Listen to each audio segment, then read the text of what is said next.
All right. Good morning. Good afternoon, everybody. Welcome to our certificate workshop. Today we are doing Canada Part 2. As you see on our schedule here, hopefully you see this, share screen.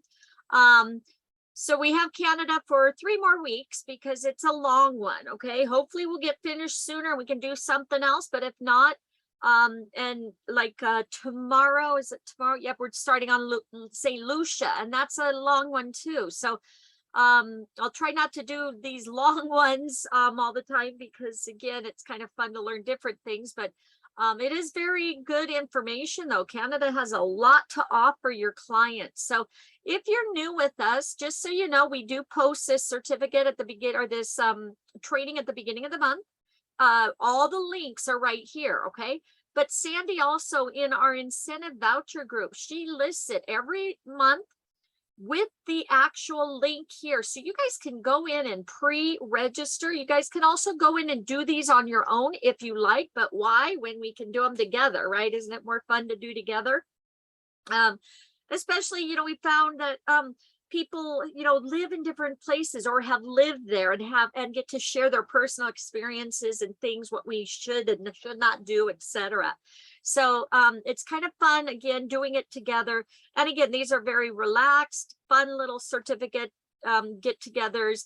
For one thing, you're going to learn about the different destinations to be able to share with your clients. Second, you get the knowledge, of course, and then you get a lot of times different promotional material. You get invited to different like e-learnings, webinars, fam trips. Sometimes you even get goodies in the mail. All right. So one of our agents won a $400, $300 luggage certificate for luggage. When you finish our California one, you get a gift bag in the mail and stuff. So again, they're fun. They're, gives you the knowledge of these different destinations to help sell to your clients. And again, a little break in the day, right? So we do these Tuesdays, Fridays, and Saturdays. Sundays are usually my makeup day. I was going to do this Sunday, Italy. For some reason, just so you guys know, I'm in an RV temporarily. We're opening up a business here in Lincoln, Nebraska. And so we're living out of an RV and I was doing Italy training and for some reason it kicked us off or something. I can't find the recording. So I may have to start Italy over. So just wanted to let you guys know, whoever did the first part, I don't have the recording.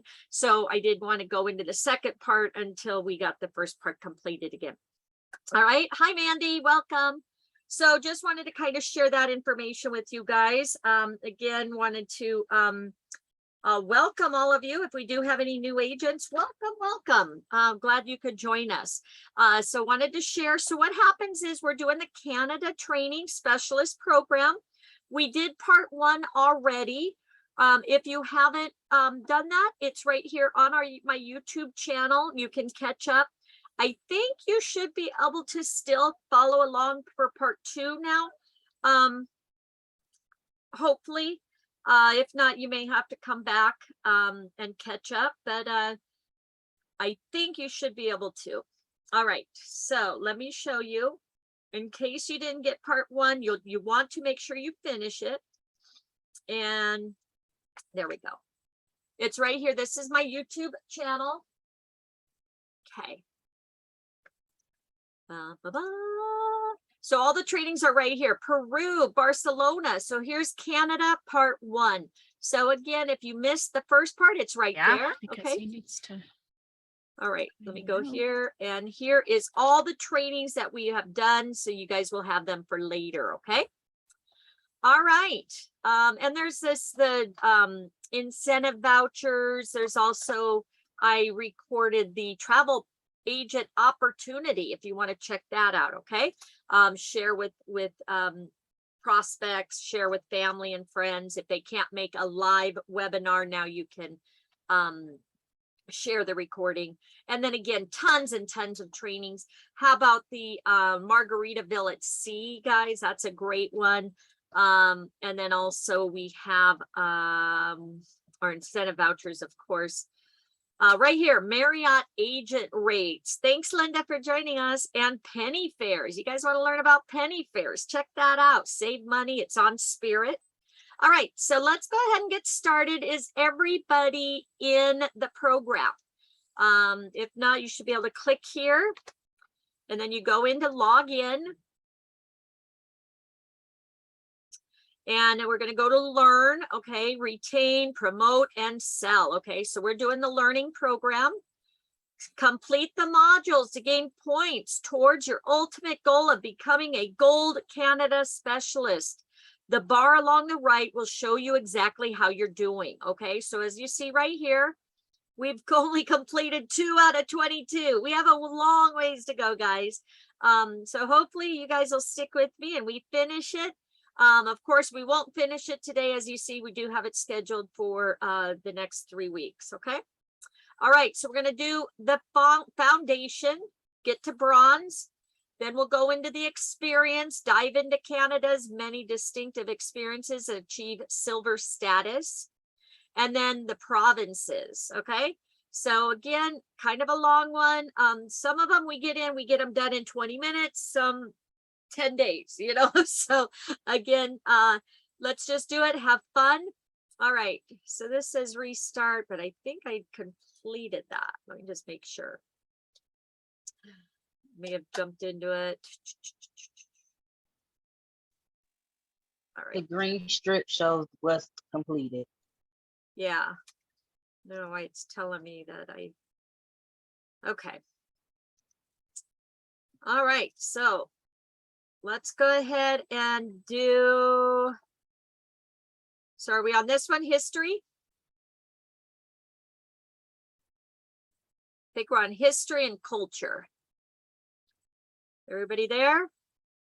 So if you're new, what happens is you'll follow along. A lot of people will follow along on their phones and then do the test together with us online. A lot of people will do 2 different you know, what do you call it? The can't talk.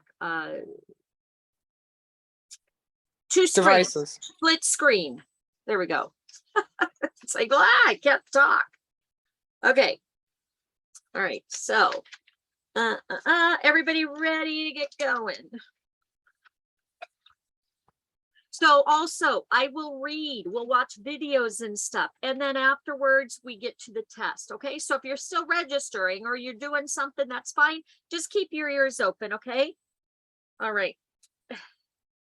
Sorry. And a new pen. These are pretty nice pens too. Did we do 3 of them? Yeah, I think we did all 3 of them, right, guys? I think we finished welcome, vibrant, and wide open spaces. Or did we? No, we only did 2. Okay, sorry, my fault.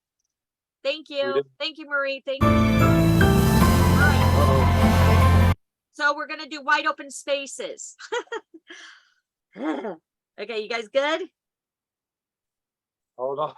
All right, no worries. I'm in no rush.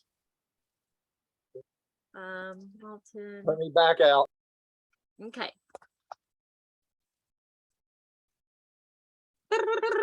At least it's Friday, huh, guys? Yay! All right.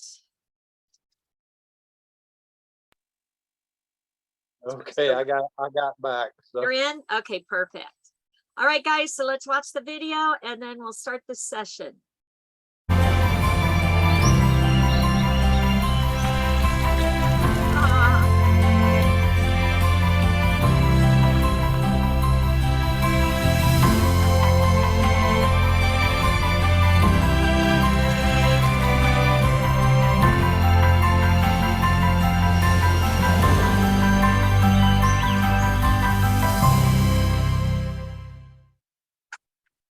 All right, next. All right, so how beautiful that, a canyon, St. Anne, Quebec. So nature's bounty. Ask your clients what the first thing to come to mind when they think of Canada. And the answer very well may be wide open spaces. It's a perfect description as far as we're concerned because we treasure our diverse and vast geography for its beauty, culture, and history. And we welcome everyone to share in the bounty. These extraordinary natural wonders need to be protected and preserved. And Parks Canada does that and more. As the world's oldest national park service, they are privileged to present the history of our land and share the stories of our people with the more than 25 million visitors who come each year from around the world and from just around the corner. Parks Canada administered places span over 173,000 square miles, 450,000 square kilometers of unique areas from coast to coast, and include 47 national parks, 171 national historic sites, 5 national marine conservation areas, and 12 of Canada's 20 UNESCO World Heritage Sites. So again, those can be test questions. So, keep that in your mind or write it down or take a screenshot. Visitors can paddle down rivers flowing through canyons carved over thousands of years, observe birds as they rest in their travels along traditional migration routes, and walk through vibrant young forests transformed by fire. These are unforgettable experiences made all the more memorable by learning opportunities. Parks Canada offers through interpretive walks, exhibits, and activities. Don't forget to let your clients know about Parks Canada's famous red chairs, which are scattered across some of the country's most unique and treasured. And look at that. That's pretty cool. I didn't know that. Did you guys? Treasured places. These bright Canada red Adirondack chairs, offer the perfect spot for observation and reflection of the boundless beauty around them. So that's pretty cool. Famous red chairs around the country.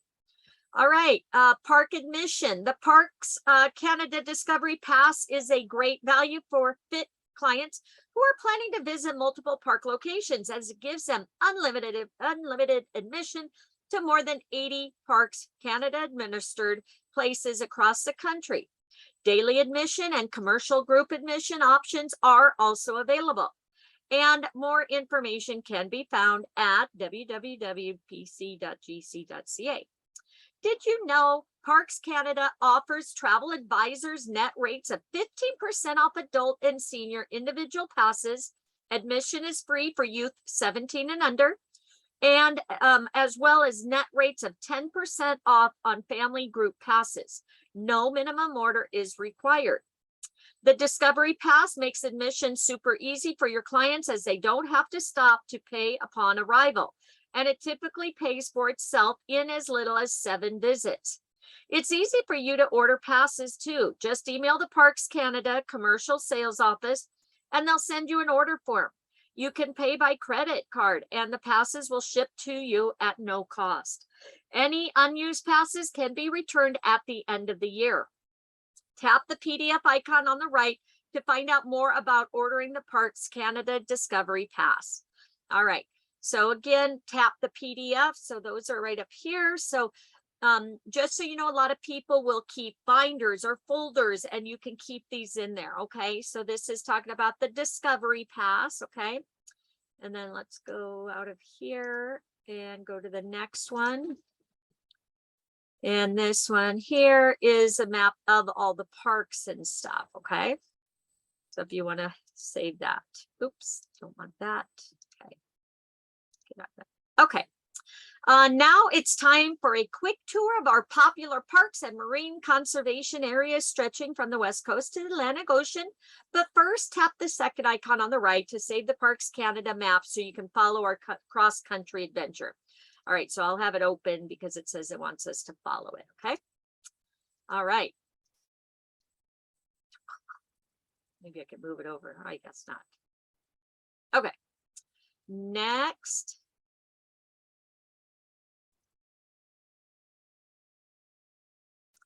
All right, first test question, guys. Check all statements below that are true about admission to Parks Canada administered places. Parks Canada Discovery Pass gives fit clients unlimited admission to more than 80 Parks Canada administered places across the country. Discovery Pass means clients don't have to stop to pay upon arrival, and it typically pays for itself at as little as 7 visits.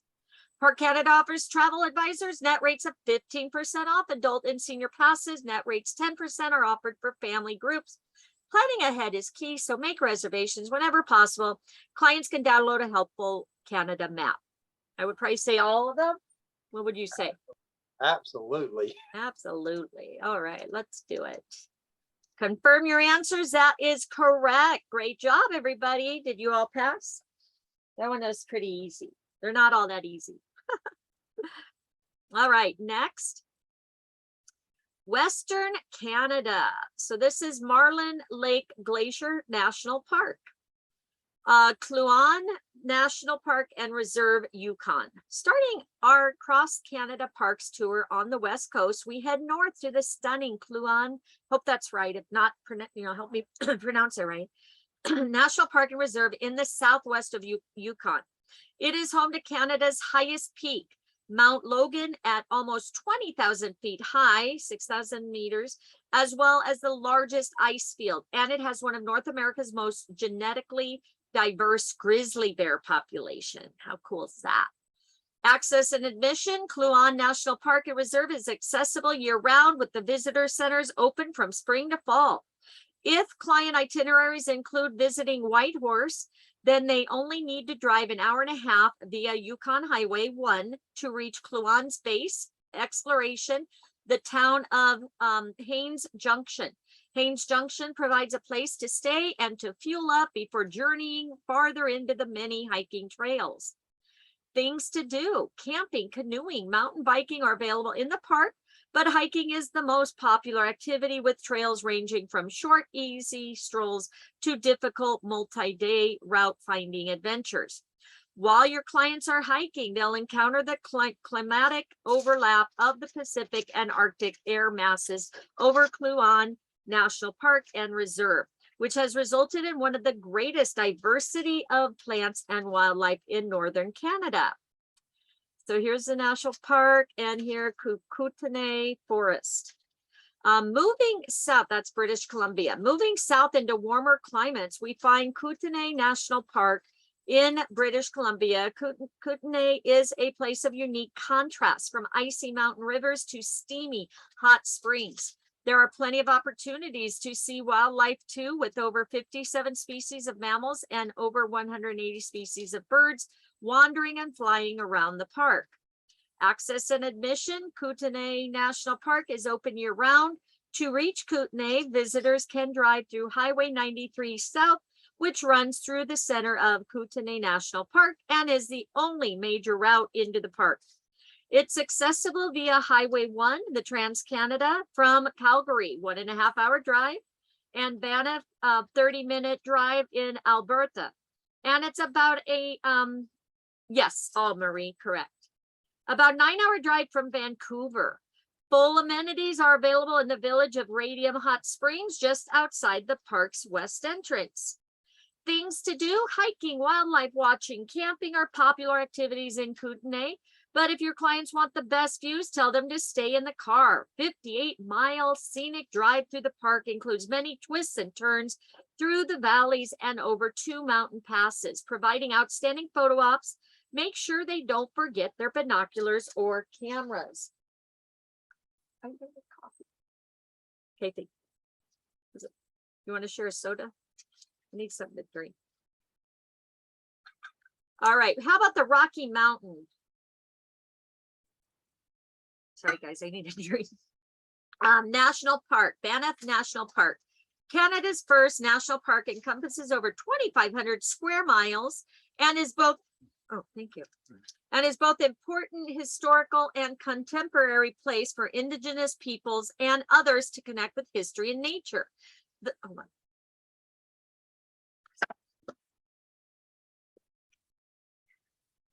Sorry, guys. The lands and water of Banff National Park have been used by Indigenous people for millennia for sustenance, ceremony, trade, and travel. When started in 1885 as 6 square miles of federally protected lands around the cave and basin hot springs, has grown more than a century later into a park drawing millions of people each year to experience the natural beauty. 7 national historic sites and iconic wildlife, from grizzly bears to the Banff Springs snail. Access and admission. Banff National Park is situated 80 miles west of Calgary, 250 miles southwest of Edmonton, and 500 miles northeast of Vancouver. There are 2 visitor centers in Banff and Lake Louise, and visitors are recommended to plan ahead and use Rome public transit services to reach destinations and attractions within the park. Things to do. Okay, guys, it's coming up saying internet unstable. Let me make sure. Tell me if you guys have any problems hearing me, okay? All right, hiking, biking, skiing, snowshoeing, and camping is some of the world's most breathtaking mountain scenery are just the beginning of options for things to do in Banff. But whichever activity clients choose, wildlife watching will be a highlight. From bighorn sheep to bears, they are star attractions. The paved scenic parkways throughout the park offer the opportunity to drive through picture-perfect vistas of vivid turquoise lakes, crystalline glaciers, and verdant valleys. Special tip, send your clients in the winter, okay? Note that. Summer trails become a winter wonderland with the turn of the seasons in Banff National Park. So right here, cross skiing they can do, and then the lake at Jasper National Park. Look how beautiful. Tap the video on the right for a peek at the national park.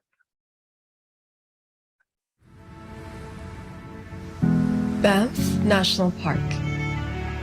This place is special. It's alive.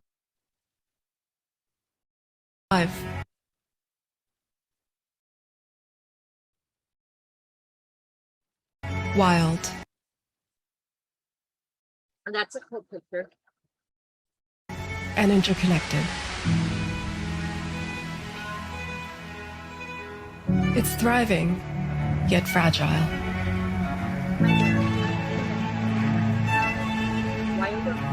This place has the power to transform. Long after you leave, it will stay with you. What legacy will you leave behind? All right. Did your guys' keep breaking up or was it just mine? All right. Where am I? Special tip. Mine did too. Okay, perfect. All right. Where am I? Special tips. Send you. Okay, we didn't read. Tap it. There we go. Okay, sorry. Jasper National Park, Alberta. Northwest of Banff National Park sits the equally magnificent Jasper National Park. Along with Kootenay, Banff, and Yoho National Parks, Jasper is part of the Canadian Rocky Mountain Park UNESCO World Heritage Site. It's also home to the world's second largest dark sky preserve, where on any clear night, billions of stars can be seen dancing overhead. Special tip, send your clients in October to experience the Dark Sky Month and the annual Jasper Dark Sky Festival. Okay. Access and admission, Jasper National Park, situated 192 miles west of Edmonton, 256 miles northwest of Calgary. Open year-round, but the summer months are the busiest when the park can see over 1 million visitors. To avoid traffic congestion at the popular day use areas, visitors are encouraged to bring their own bike or rent and use the easy connector trail systems from campgrounds and town site. Things to do. Jasper offers breathtaking sights, memorable experiences. Adventurers can take advantage of incredible backcountry locations, alpine day hikes, adrenaline pumping mountain biking, and great paddling. For a more relaxed pace, clients can choose from many scenic drives, picnics among majestic peaks, and unique wildlife viewing. The winter is a magical, wonderful time to visit Jasper as the town is quieter and the winter activities are plentiful, including snowshoeing, skiing on groomed trails, fat biking, and skating, all with the stunning snow-covered Rockies at the back as the backdrop. All right, what is Canada's first national park? Is it Cluane, Kootenay, Banff, or Jasper? 22 of you on here. Let's see some answers. What is it? Banff? Yep. All right, that is correct. Very good. All right, let's move on. Another video. Again, Top it's hard to choose experiences. because there are so many wonderful experiences out there. My personal favorites I thought I would share with you really is I cannot not mention Niagara Falls and going on the helicopter or going on the full day tour that encompasses going to Niagara on the Lake and visiting the Niagara Park life itself. I actually got engaged at Niagara Falls many moons ago, so it's always had a very close place to my heart. Experiences rail is amazing in Canada, and whether that be on the Canadian, the Ocean, the Skeena, or on the deluxe Rocky Mountaineer, you know, I always try and encourage clients, whether they're rail buffs or not, to incorporate some form of rail travel because it's so amazing and so affordable and so accessible. And then lastly but not leastly, the Grizzlies of the Wild is one of my most favourite excursions that we do with a First Nation company over in Western Vancouver, Western British Columbia, and they are one of the Destination Canada's unique experiences and amazing first-hand knowledge, and to actually, you know, track the grizzlies out on foot. So that is an amazing experience I would really recommend. Very good. You guys got that? All right.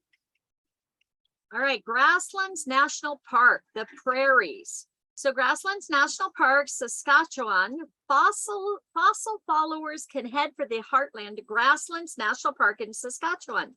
At this unique and intriguing park set in the Canadian prairie land, visitors can gaze at dinosaur bones, wander past tippy rings, catch a glimpse of a prairie homestead at the distinct horizon. Grasslands is one of the parks Canada's best kept secrets, definitely one to recommend to your clients. Access and admission, the nearest major city to Grasslands is Regina. From there, visitors can take Saskatchewan's highways 6, 13, and 18 to reach Grassland in about 3.5 hours. Grasslands National Park is open year-round. Things to do. Grassland National Park offers visitors various activities to choose from in all seasons. If your clients are adventurers, they can choose a front country or backcountry hike, or they can kayak or canoe the Frenchman River Valley.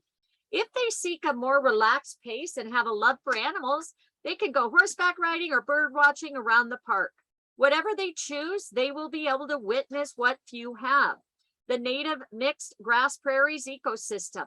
Grasslands National Park is also a great place to camp, as the vast prairie skies provide one of the largest dark sky preserves in Canada. Riding Mountain National Park right here, and Grasslands. Riding Mountain National Park, Manitoba. Staying in the Canadian prairies, we continue our trip east to the heart of Canada, Manitoba, and Riding Mountain National Park. This distinctive national park is located on the Manitoba escarpment, a dramatic rise of land surrounded by prairie in territory inhabited by the Anishinaabe people. Sorry if I mispronounced that. Access and admission, Riding Mountain, easily accessed by car and bus, and 3.5 hours west of Winnipeg via the Trans-Canada number 16 highways. There are privately run lodges, cabins,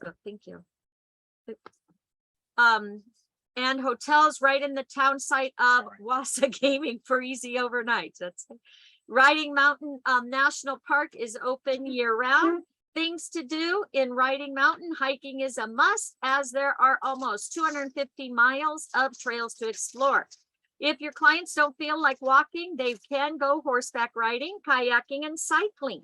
However they choose to explore the park, the opportunity to see wildlife like foxes, cougars, wolves, and even black bears, one of the most exciting things about visiting Riding Mountain National Park. The park is also home to Lake Audi Bison Enclosure, more than 1,200-acre enclosure where bison roam free. This means your clients can take their own wildlife safari by driving through and searching for the large animals. The fun continues in winter with snowshoeing, cross-country skiing, and snowmobiling. All right. Ontario and Quebec. Okay. Fort George National Historic Site, Ontario. Heading into Ontario, not too far from the famous Niagara Falls. Your clients will find Fort George National Historic Site. Site was a military post that defended Upper Canada against American attacks during the War of 1812. Visiting this site will give your clients a glimpse into one of the most significant wars in Canadian history.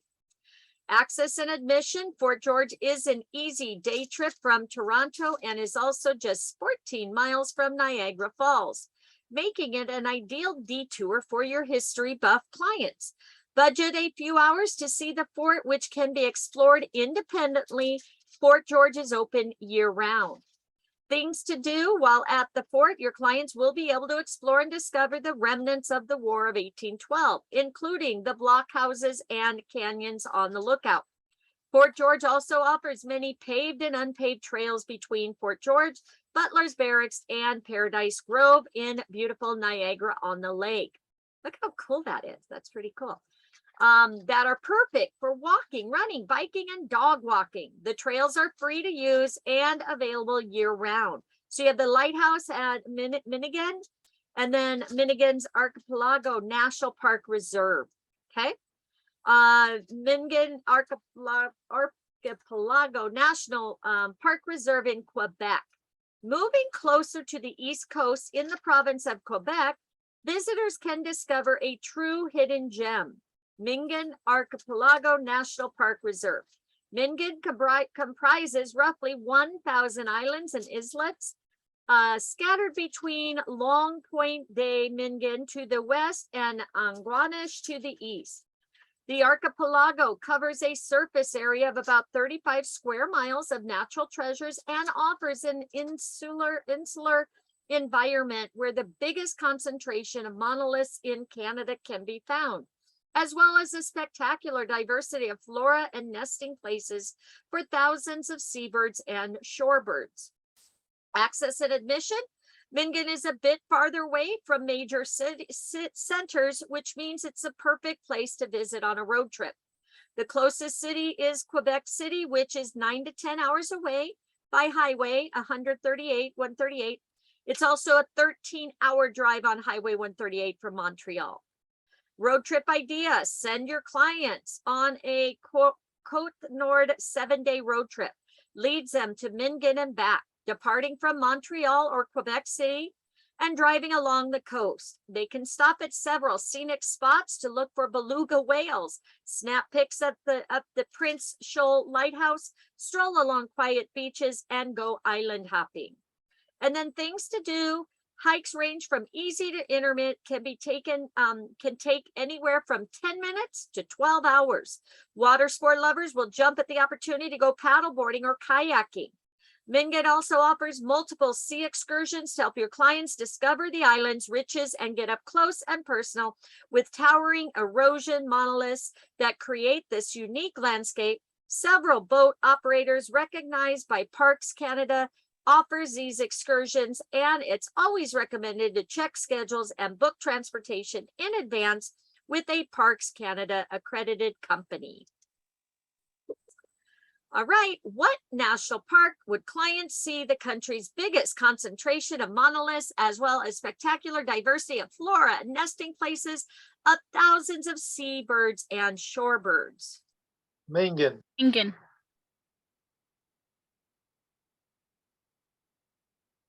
Uh-oh, where'd Marnie go?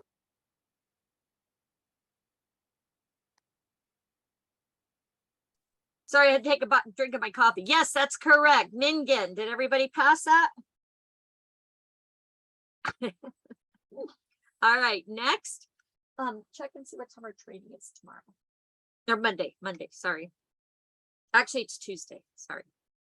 All right, how about Fundy National Park, New Brunswick, and Nova Scotia? So you have Fundy National Park, New Brunswick.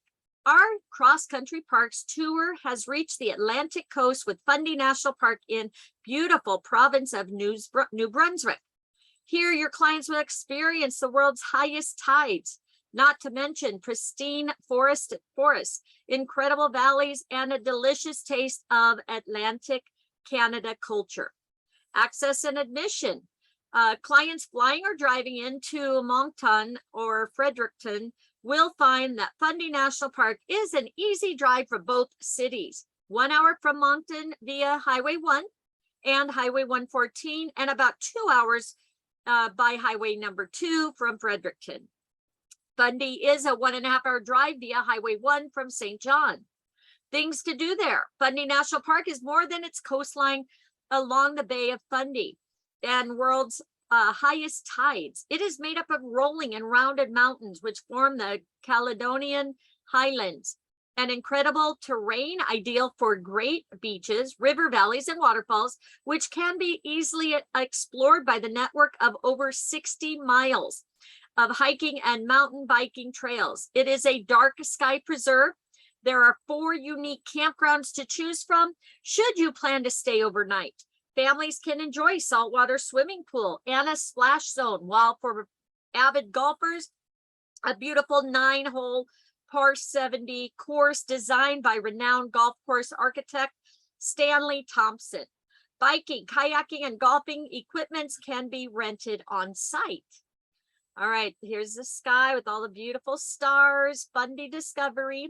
All right, how about this word? Kejimkujik National Park and National Historic Site, Nova Scotia. Our next park stop is in Nova Scotia at the National Park, National Historic Site, or Keji, as it's known by the locals. Keji is a rare refuge for old growth Acadian forests, and it's rooted in indigenous culture. Mi'kmaq traditions come alive here through petroglyphs, heritage artifacts, and indigenous experiences that help illuminate the cultural landscape and skyscape with folklore dating back 4 millennia. Access and admission. Keji National Park and National Historic Site is located a 2-hour drive from Halifax via Highway number 103. Bless you. Things to do. Keji is divided into 2 regions, the inland part and the seaside part. The largest region, which is also a dark sky preserve, the only one in Nova Scotia, protects 156 square miles of inland freshwater habitat. You have lakes, rivers, bogs, and floodplains, and mixed Acadian woodland home to 178 species of birds, as well as plentiful mammals, reptiles, and amphibians. Keji Seaside, located 58 miles away, just over an hour drive via Highway 8 on the Atlantic coast, and features pristine white sand beaches with turquoise waters, secluded rocky coves, a nature lover's paradise. Camping, fishing, paddling, biking, and hiking are also popular at Keji Island, inland.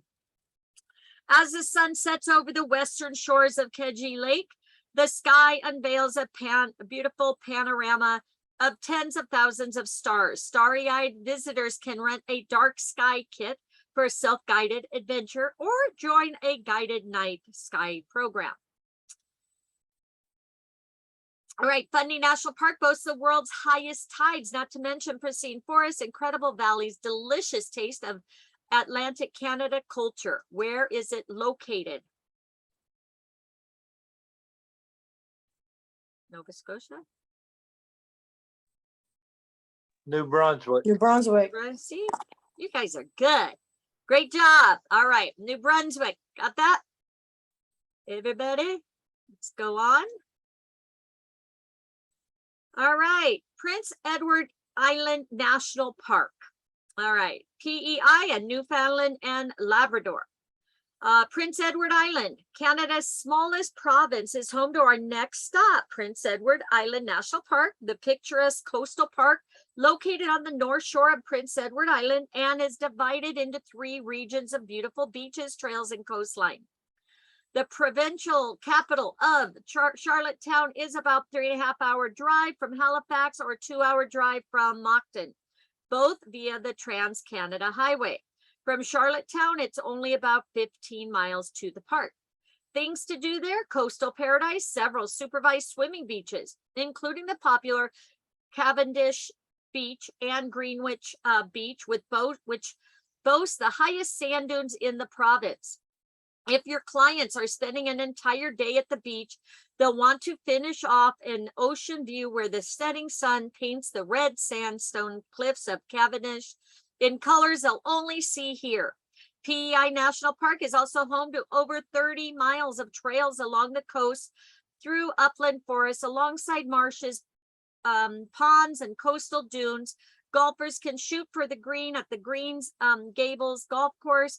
Considered one of the best courses in Prince Edward Island, it provides stunning views of the Gulf of St. Lawrence and Cavendish Dunes. So you have cycling Prince Edward Island, and then the Geosmorn National Park, or Grossmorn. All right, so this is Grossmorn National Park. We've reached the easternmost coast of Canada with Grossmorn National Park in the province of Newfoundland and Labrador. Here, your clients will find soaring fjords, moody mountains towering above a diverse panorama of beaches and bogs, forests and barren cliffs. Grossmorn's primal and awe-inspiring landscape is, in fact, a UNESCO World Heritage Site. Access and admission. Grossmorn is a 7-hour drive from St. John's by the Trans-Canada Highway, but there is an airport at Deer Lake, the closest town to Grossmorn, which is only a 30-minute drive from the national park. The park is open year-round. And then things to do offers your clients many adventures, warm weather activities like day hikes, cycling, and swimming. Also perfect destination if your clients enjoy a good geocaching challenge, an outdoor treasure hunt of sorts using GPS-enabled devices. The Great Grossmorn Geocaching Challenge sends participants on hikes throughout the park to find the hidden caches. In the winter, your clients can still visit in the snow and enjoy snowshoeing, cross-country skiing, and snowmobiling. So that's kind of cool, right? Offer them, add that to your little thing when you post your certificate or your information. This one, I don't think we get a certificate. I think we just get badges, I think. All right, that happened. Oh, sorry. All right, which national park can be found in the easternmost province is a UNESCO World Heritage Site? Grasslands, Keji, Prince Edward, or Gross? What? Gross. Gross. There we go. That is right. Very good. All right, marine conservation areas. How cool are these? All right, this is Gualhanas totem poles. All right, Canada's natural attractions extend to our waterways. The Parks Canada has established 5 national marine conservation areas to ensure these vital marine environments are protected and conserved for generations to come. From whale watching to fishing to swimming and scuba diving, your clients will be gushing about all the ways to enjoy our watery wonders. Guayhanas National Park Reserve, National Marine Conservation Area Preserve, and Haida Heritage Site, British Columbia. Natural and supernatural in equal turns, Guayhanas is uniquely untouched ecological paradise off Canada's west coast with an Aboriginal history stretching back 12 millennia. Massive moss-draped cedar and Sitka spruce tower above the Haida people's ancient carved poles and fallen longhouses on the lush rainforest islands of Guayhanas. Access and admission. It is situated in the southern highlands of Haida Gwaii, approximately 62 miles off the northern British Columbia coast. The park reserve itself has no roads and is accessible only by boat or seaplane. Most visitors, both independent and group, use communities on nearby Graham and Morrisby Islands as a starting point. All visits to Guayhanas require trip permits, with excursions lasting anywhere from a day to a week or more. Things to do. The islands are a natural paradise with skies filled with bald eagles, bears, scavenging salmon on wild beaches, and the ocean teeming with breaching whales, porpoises, and sea lions. Your client can kayak along unspoiled shorelines dotted with sea stars, walk among towering century-old totem poles, and soak up the moss-shrouded magic of 1884 islands and islets. Activities range from one-day guided boat trips to extended boating or kayaking adventures. Lake Superior National Marine Conservation Area in Ontario, called Gishigami, the Big Lake, by the Anishinaabe people of Ishinumi, Gitchigumi. Sorry, people of the region are known for its furious storms. The Lake Superior National Marine Conservation Area will soon be recognized as one of the largest protected areas of fresh water in the world. And then things to do, Lake Superior is often referred to as the inland ocean. With the number of things to do here, there's no surprise. Clients can hike, fish, swim, camp, kayak, dog sled, or simply wander along a quiet trail to birdwatch. It's an annual stopping point for hundreds of species of migratory birds, home to a wide range of waterfowl and wildlife. All right, more marine fun. So you have Fathom 5 National Marine Park, Ontario. Nice, I'd like to go there. Light-hued peaks of dolomite rose through the sparkling waters of Lake Huron more than 400 million years ago to form Fathom 5 National Marine Park. Today represents a freshwater ecosystem of ancient rock formations, cliff edge forests, fascinating the sights and orchid species, both plentiful and rare.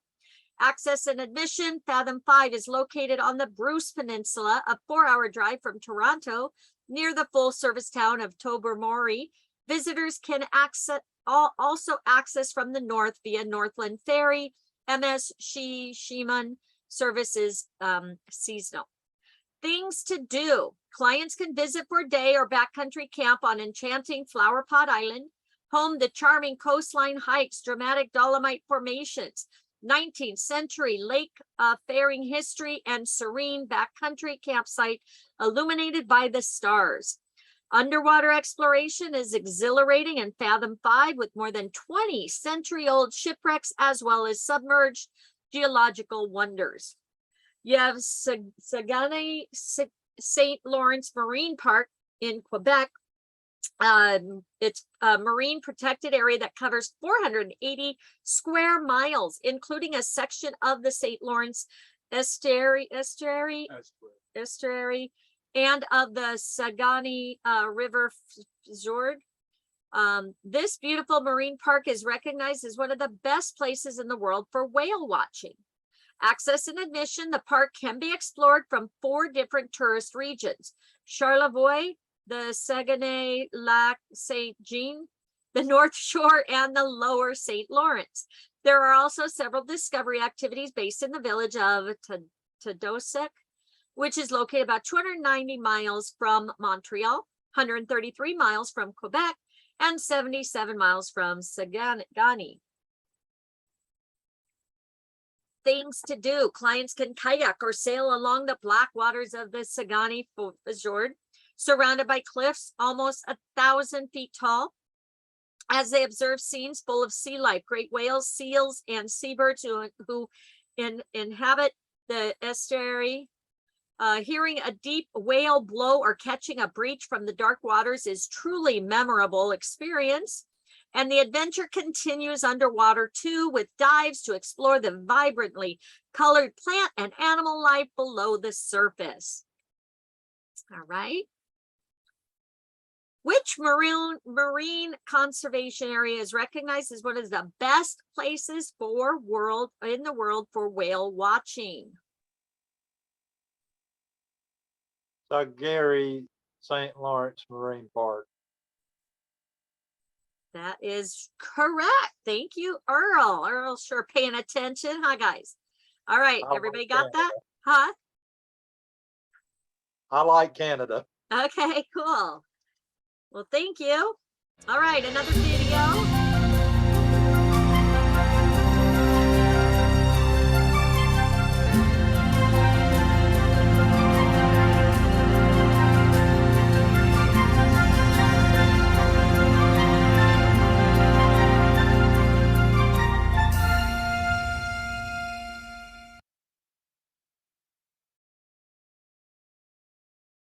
All right, dark sky preserves. The best way to experience the ethereal beauty of dark sky preserve is, of course, to sleep under the stars. Here are 6. I definitely want to see that. Here are 6 national parks where the clients can rest their heads under wide open skies of glistening starlight, some even offering views of the stunning emerald-hued northern lights. So you have Wood Buffalo National Park, Northwest Territories, largest dark sky preserve in the world. And stay overnight here is a bucket list item for many. Your clients will watch in awe as ribbons of green and purple dance across the shimmering northern sky as it stretches over Pine Lake. The dedicated dark sky viewing platform is right in front of the Pine Lake rental cabin, perfect place in which to doze off after a night filled with magic. You have Waterton Glacier International Peace Park, Alberta. Star watchers can head to Cameron Lake or the Red Rock Canyon to watch the sky shine in Waterton Lakes National Park, a special place where the mountains meet the prairies. After a night filled with wonder, from any corner of the park, they can rest their heads at the town site campground located in the Waterton town site. You have Elk Island National Park, Alberta. Lucky visitors to Elk Island may get to watch the northern lights transform the sky into a brilliant green as it shimmers over the lake. After they've done counting the stars, they can spend the night at Aston Lake Campground. Okay, so you got these. How cool is that, huh? All right, Point Pelee National Park, Ontario. The park is open until midnight on dedicated dark sky nights, and on some of these nights, special programs are available in partnership with the Windsor-Essex Royal Astronomical Society. For optimal viewing, clients can pick up a star chart upon arrival and bring binoculars and telescopes to enhance the experience. For the ultimate dark sky preserve experience, they can stay the night in the authentic village of Camp Henry. Then you have this national park, Kuchibuka. Clients can keep the stargazing going until the wee hours as they watch the sky sparkle above at Cote Fabian Campground. And then you have Terra Nova National Park, Newfoundland, and Labrador. Clients can explore the cosmic wonders above with a night sky kit, complete with binoculars, resources to help them understand what they're seeing. They'll keep the fun going all night long with an overnight stay at the Newman Sound Campground. All right, doing great. You finished the foundation modules. Great job. Check back to see and retain the selections. And let's move on now to history and culture. All right, so you got another badge. All right, history and culture. Let's finish that. We'll get our bronze status. Yay. All right. So everybody good? Yep. All right, so millennia in the making. Thousands of years of history have evolved into a modern day mosaic of vibrant, diverse cultures offering unique and meaningful experiences for every type of visitor.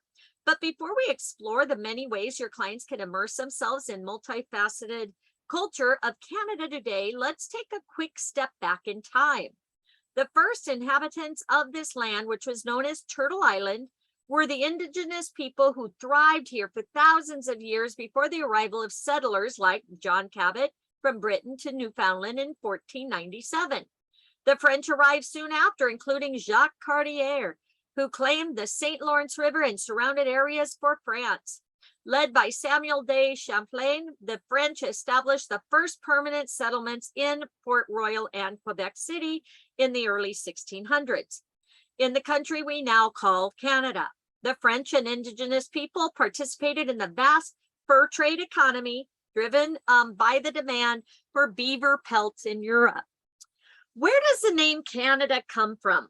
Between 1534 and 1542, when Jacques Cartier made 3 voyages across the Atlantic, he heard the Iroquois people speaking the word Kanata, meaning village. By the 1550s, the name of Canada began appearing on maps. The 18th century saw the 7 Years' War, aka the French and Indian War, between Britain and France when most of Canada became part of the British Empire. Following the war, Great Britain renamed the new France colony the province of Quebec.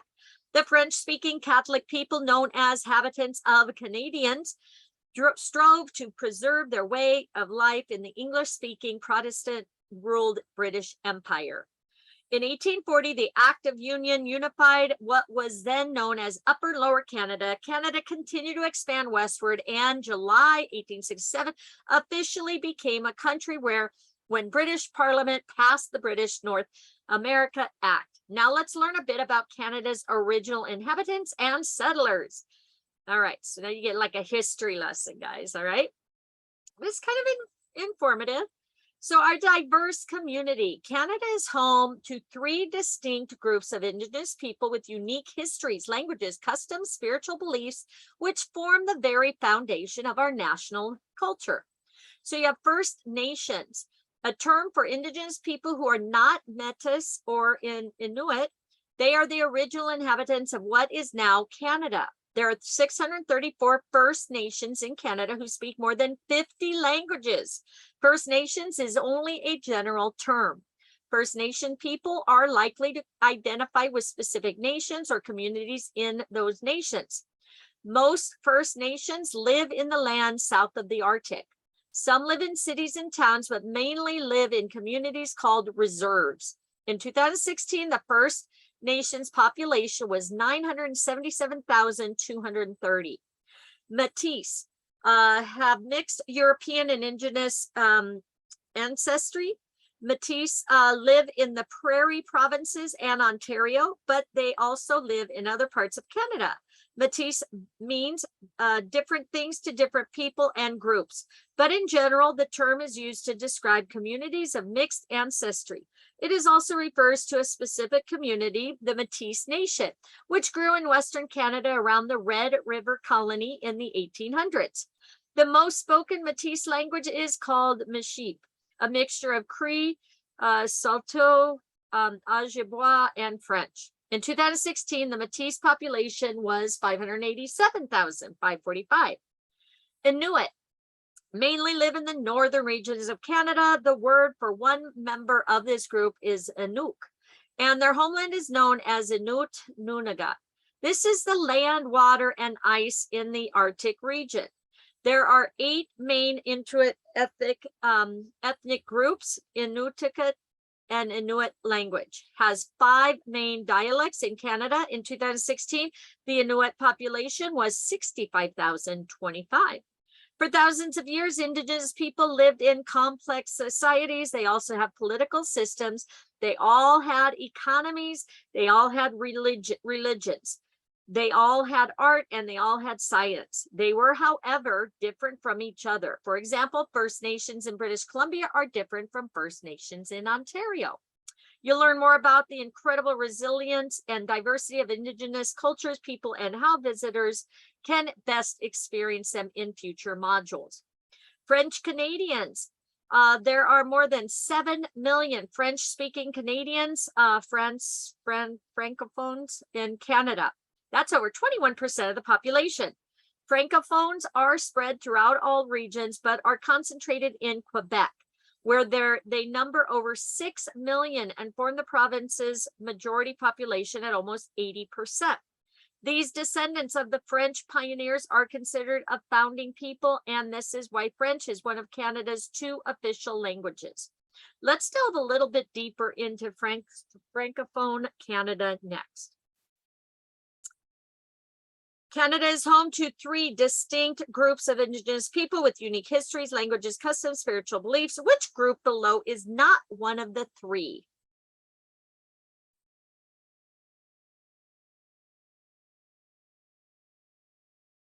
Anybody?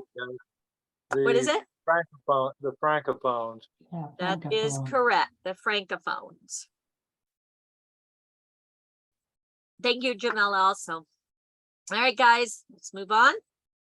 Francophone Canada. During the 16th century, immigrants from France were the first Europeans to permanently settle in what is now Canadian territory. The descendants of these first settlers quickly labeled themselves Acadians and Canadians to distinguish themselves from French citizens. Initially arriving and living in Newfoundland, French pioneers later settled in the St. Lawrence Valley to establish a thriving fur trade by working with the indigenous populations. Small groups of Acadians spread into the Great Lakes region and the prairies until 1763, and when the French colonies passed into the hands of the British.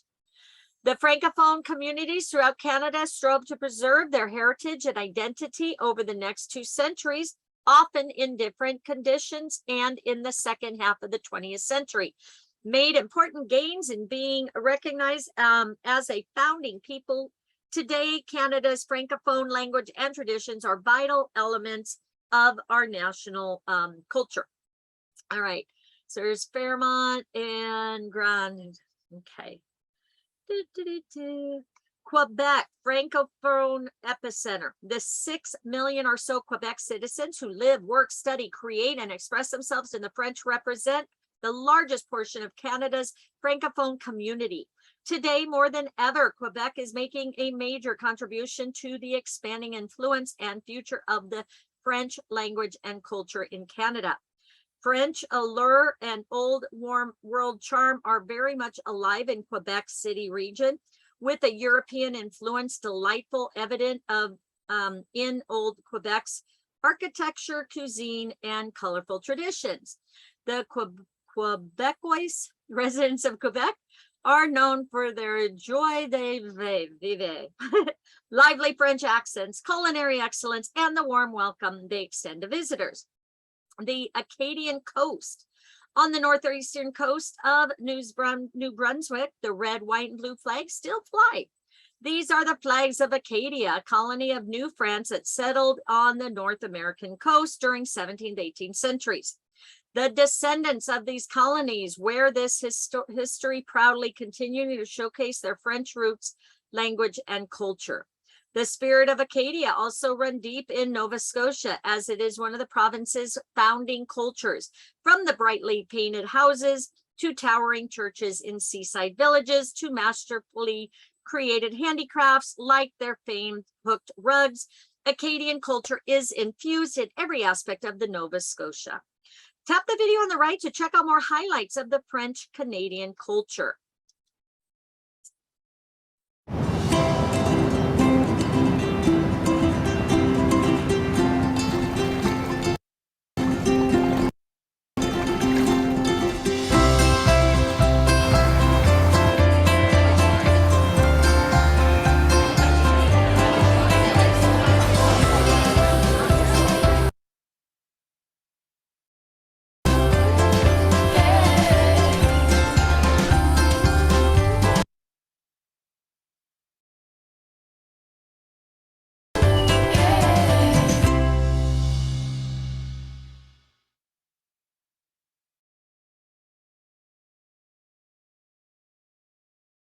Next, oops.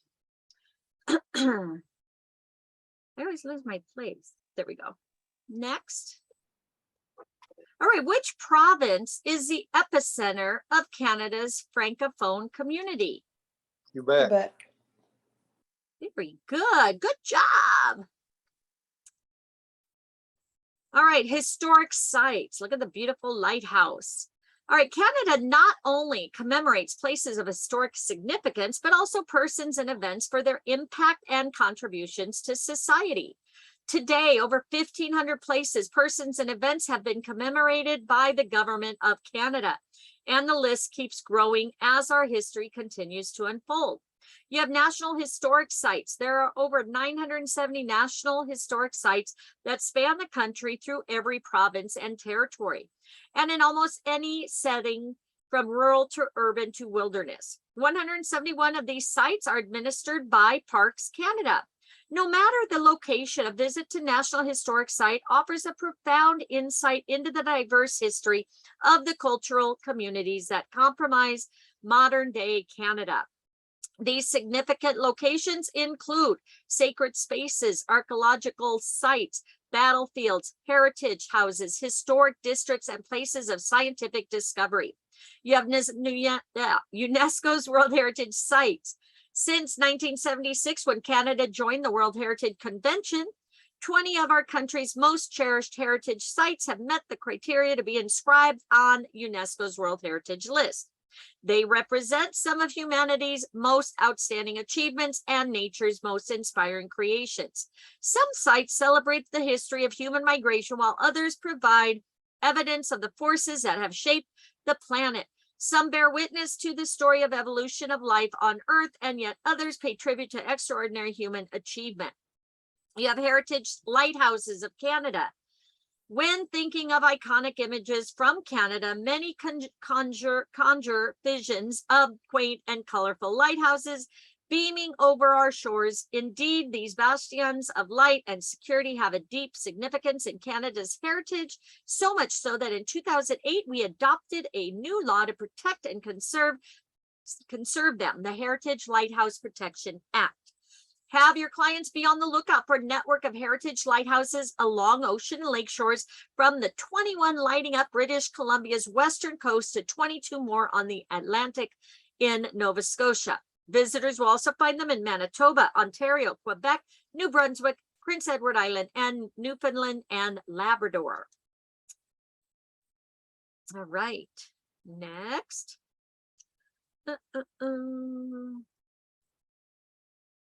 Okay, come on. In order to proceed, please click on the icon. Oh, okay. What did I miss? You see any icon that I was supposed to click on?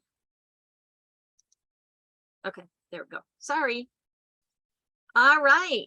Relive history in Western Canada. From historical reenactment to classic cuisine, here are 10 great places you can send your clients to get a real-life introduction to Canada's vibrant history. You have Klondike National Historic Sites, Yukon. Visitors to this historic area can walk straight into 1898 in Dawson City, a living town amid vintage gold rush buildings. Hear tales of exhilarating adventures from lively interpreters in period clothing. Imagine 19th century entertainment in an ornate theater.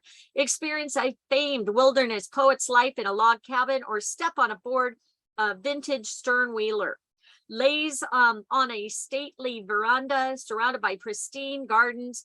Venture into Klondike gold fields that stoked a feverish stampede of fortune hunters. Bakerville National Historic Site, British Columbia. In 1862, Billy Barker struck gold while panning the waters of Williams Creek, and the crazy days of the Caribou Gold Rush began. That snapshot in time is preserved at Barkerville National Historic Site, a museum town where visitors can peek into more than 100 of the town's original buildings and enjoy period reenactors like the hanging judge and the local saloon keeper. Sawn Historical Village and Museum, British Columbia. In the Hazelton community of northern British Columbia lies the Sawn Historical Village and Museum, a recreated village of the Gitxsan indigenous people. 7 longhouses, the first of which was built in 1959, along with totem poles and a smokehouse, replicate a community that stood on the same riverside site for hundreds or possibly thousands of years. And then Fort Edmonton, Alberta. Fort Edmonton visitors can explore a Hudson Bay fort as it was 1846, bartering for beads in the trade store or interacting with characters from the era. They can slowly trace the evolution of the city as they walk down the streets representing the years 1885, 1905, and 1920, traveling by horse-drawn carriage and vintage streetcars.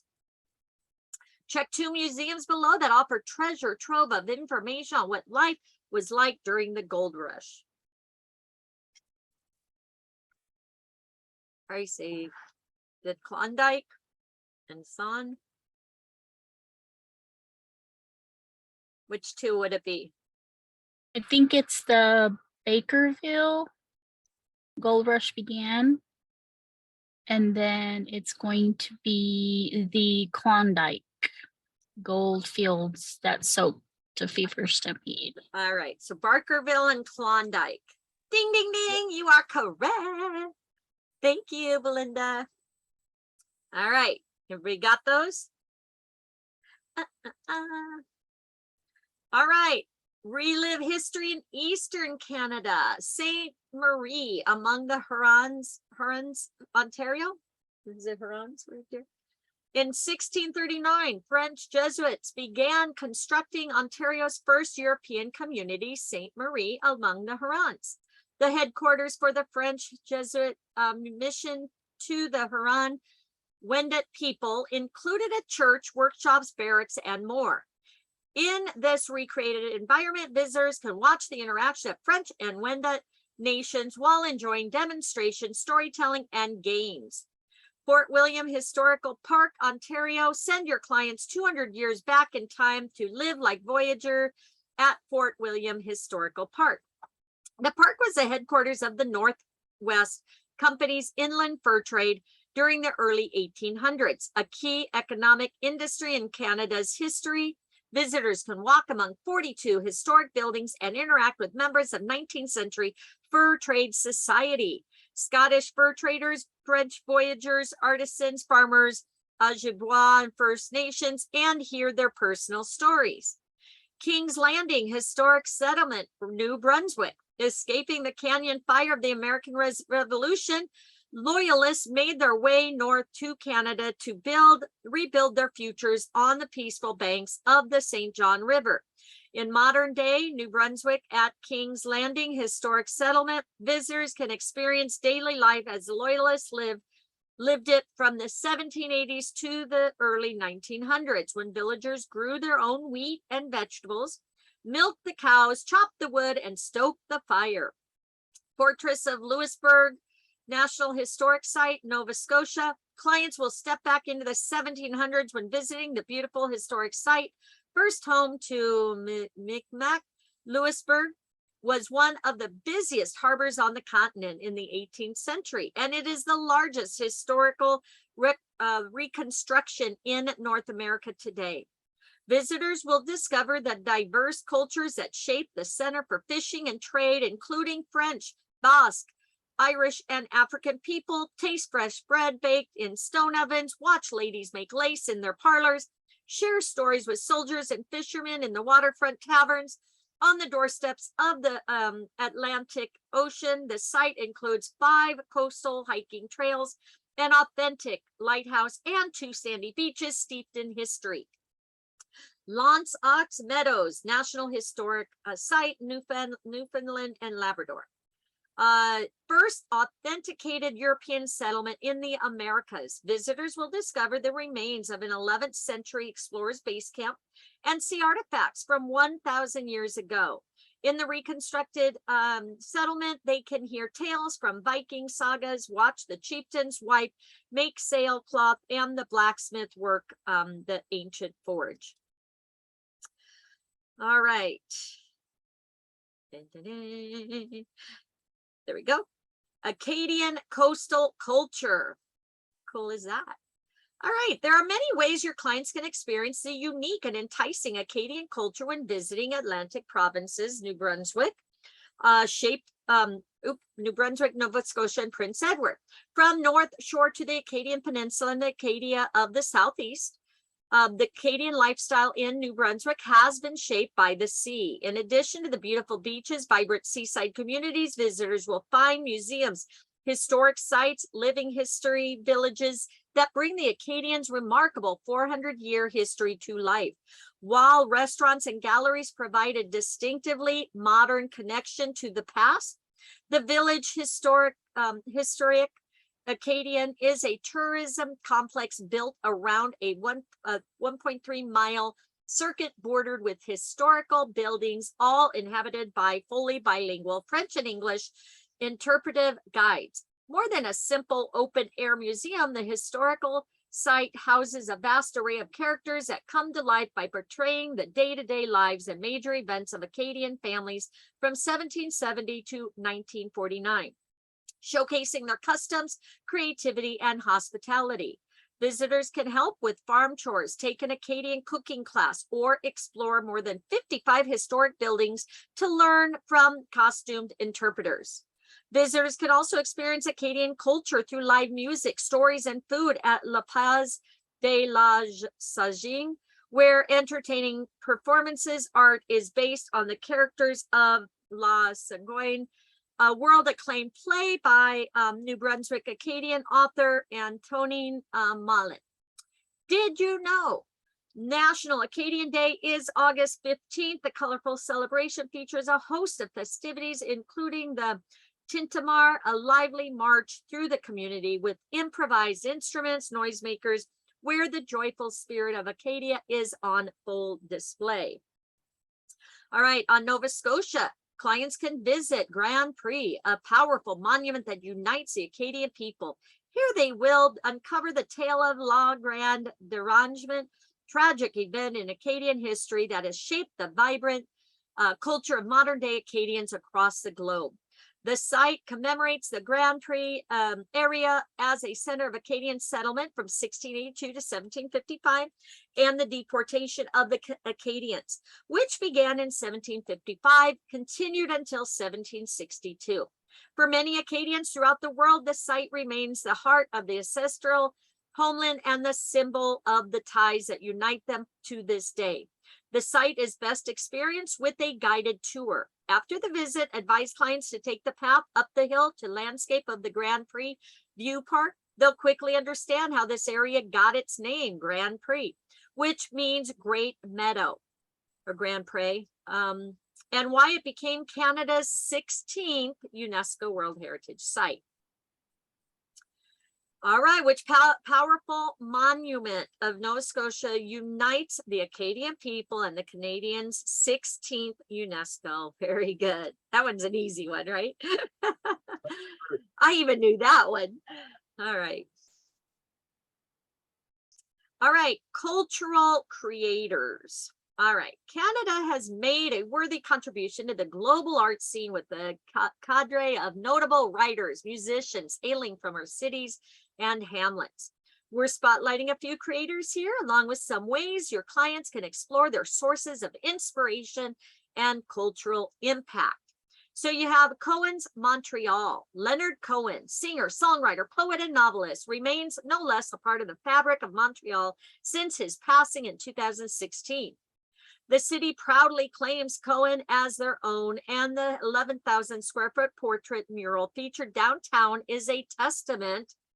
Oh, I didn't know there's a show. Very good. To the devotion. The very streets of Montreal were his muse, and your clients can follow his footsteps through them at the cafes where he was often seen scribbling away in his notebook, at the Main Deli Steakhouse, said to be his favorite, or at the Montreal Pool Room, where one of his popular haunts. Diehard fans can wander down Belmont Avenue to snap a selfie at number 599, the home where Cohen was raised. Then you have literary treasures of the North. Dawson City in Canada's Yukon Territory is brimming with historic buildings, wooden boardwalks, and Klondike Gold Rush history. But it's also the home of many itinerary treasures, including Jack London, author of Call of the Wild and White Fang, poet Robert Service. Visitors can answer the Call of the Wild on a walking tour where they'll unlock the colorful past of these writers and their homes, including the Robert Service cabin. They can also tour the Jack London Museum and Interpretive Center to learn about the dog that inspired White Fang and his challenging life during the Gold Rush days. Avalon Adoration. With over 50 million copies of the book sold since 1908, devotees of Anne of Green Gables can't get enough of the spirited redhead and its bucolic setting on Canada's Prince Edward Island. Home of author Lucy Maud Montgomery, the tiniest province in Canada, Prince Edward Island is an integral player in the storyline, and a trip here is something of a pilgrimage for Anne fans as they enter the world that inspired Montgomery to pen this celebrated tale. Visitors can spend the day in Avonlea Village, a real-life recreation of the fictional town of Avonlea, pick up some souvenirs, take home, and get to know the author through the personal scrapbooks preserved at her birthplace. All right, Toronto ties. Toronto's global reputation as a hotspot for the arts may be best illustrated by events like the Toronto International Film Festival, but it's certainly also due to the influence of renowned artists like songwriters Joni Mitchell and Neil Young, as well as critically acclaimed author Margaret Atwood. All three honed their craft in Canada's biggest, most diverse city, soaking up the urban culture and using it to arouse their muse. Joni Mitchell, originally from Saskatoon in Saskatchewan, was a regular busker on the streets of Toronto, where she built a legion of fans. Neil Young was born in Toronto, regularly performed here. Margaret Atwood, prolific novelist and poet, developed her talents at Toronto University and went on to write several celebrated works, including The Handmaid's Tale and more than 15 books of poetry.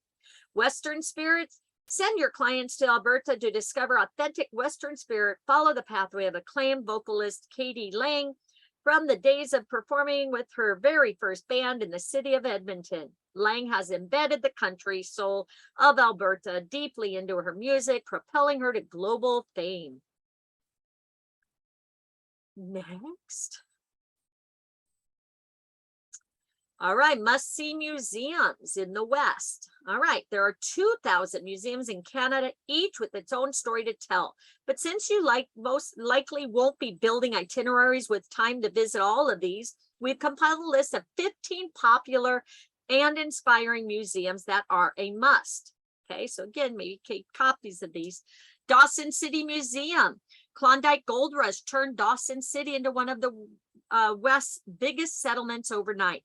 Who are the people that left their jobs and families for a chance at a fortune? What was the area like before, and how did the rush change that?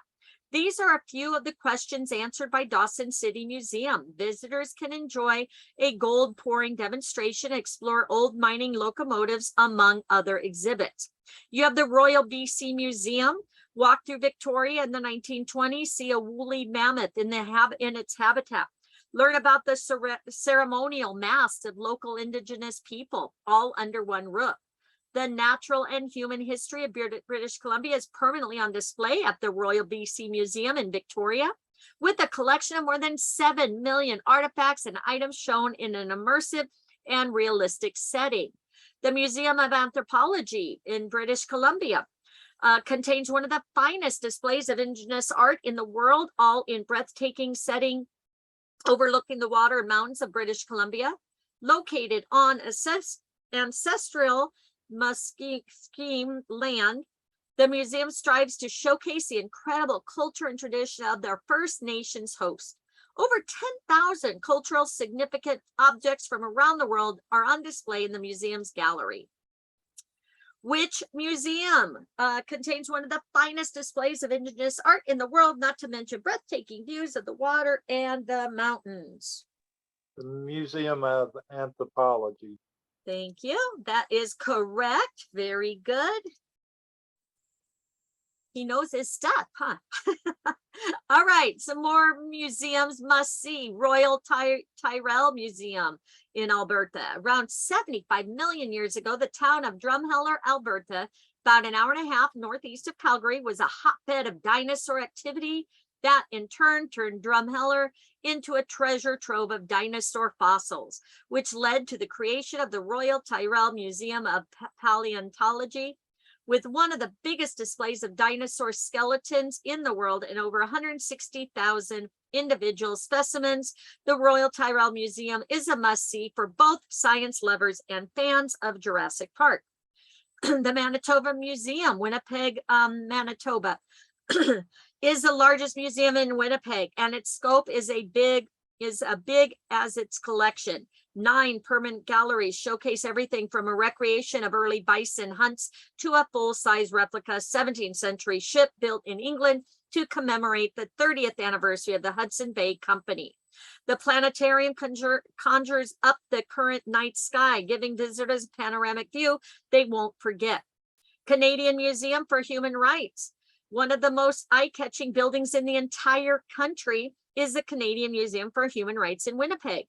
The shining structure of curved steel and glass is something to behold on its own, But it also houses a powerful collection of 11 exhibits that compel visitors to think about the human experience and their place within it. This is the only museum in the world devoted solely to the human rights awareness and education. Royal Saskatchewan Museum, the first museum in Canada's prairies. The Royal Saskatchewan covers the full breadth of the province history with 3 major exhibits. The Life Sciences Gallery looks at the province's biological diversity and how humans are affecting nature. The First Nations Gallery looks at the region's rich Indigenous history, and the Earth Sciences Gallery looks at the ancient history of the region, specifically the dinosaurs and other extinct creatures that call Saskatchewan home. All right, must see more museums. All right, so you have Royal Ontario Museum in Toronto, biggest museum of the world culture and natural history in Canada, located right in downtown Toronto. Museum hosts exhibits that range from dinosaurs to ancient Egypt to Canada's Indigenous communities. As visitors walk from floor to floor, past 82 feet tall totem pole, they'll encounter art, history, archaeology, mineralogy, geology, paleontology, zoology, and more. The Art Gallery of Ontario, remarkable 80,000 works of art live inside the walls of the Art Gallery of Ontario, one of the biggest and best art museums in North America. Observe the lauded work of Canada's Group of 7, part of the largest collection of Canadian art in the world, then travel the globe from the African Art Gallery to the extensive European collection and back in time from the Renaissance and Baroque eras to the present day. Canadian War Museum, Ottawa, Ontario, sitting on the shore of the Ottawa River.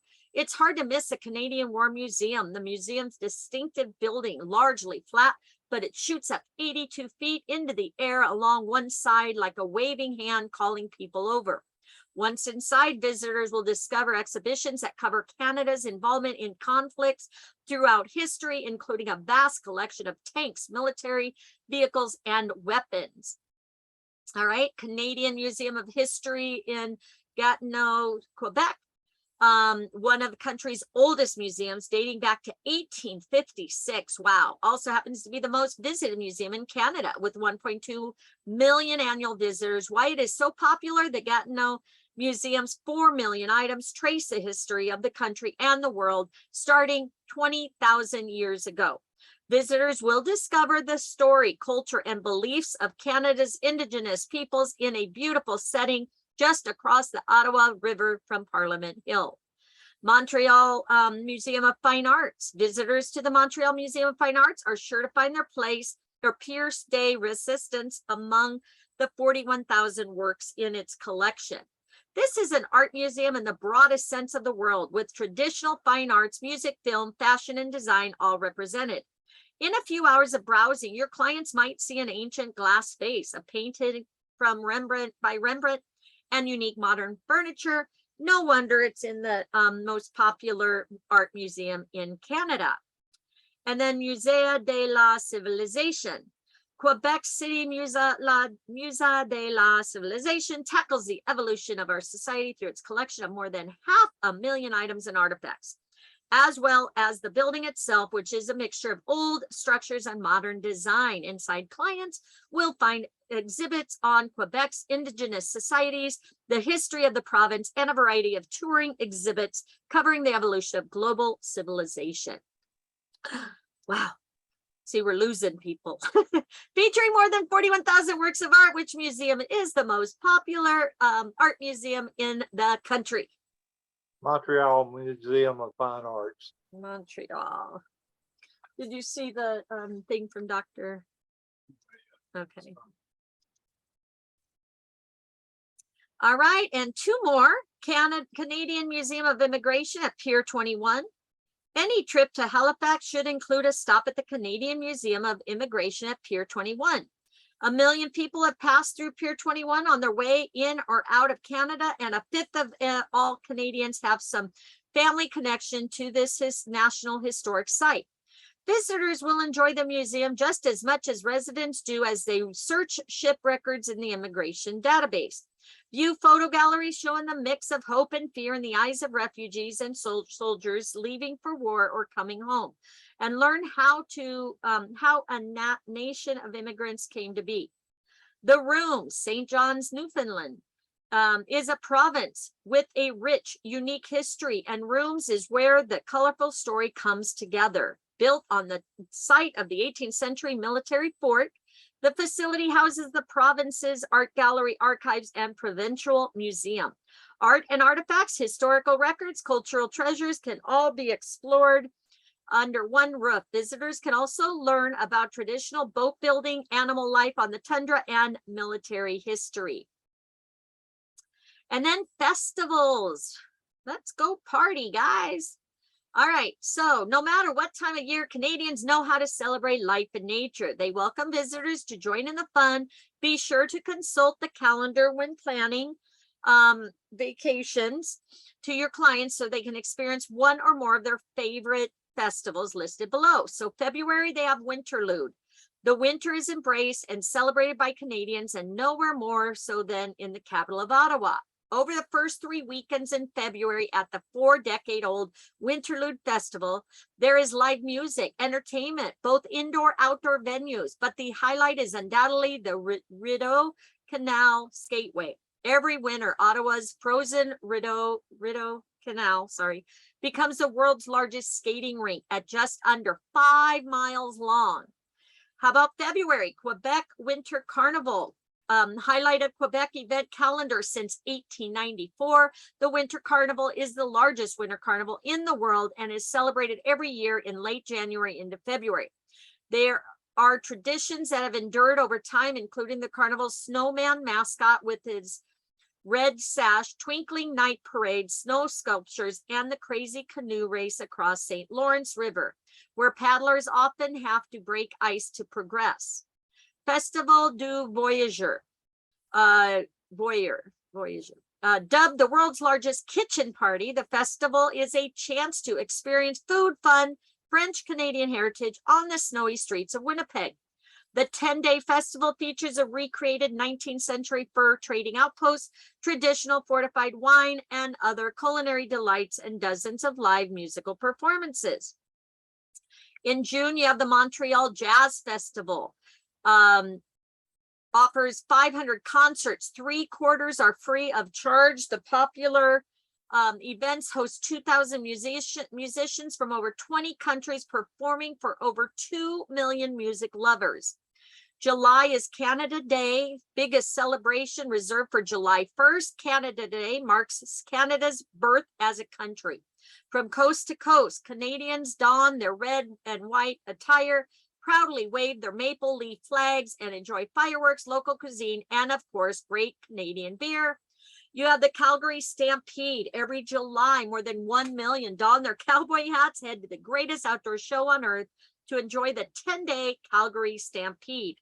The city is awash with denim and shiny belt buckles as visitors enjoy rodeos, evening shows, grandstand evening shows, country music, and more.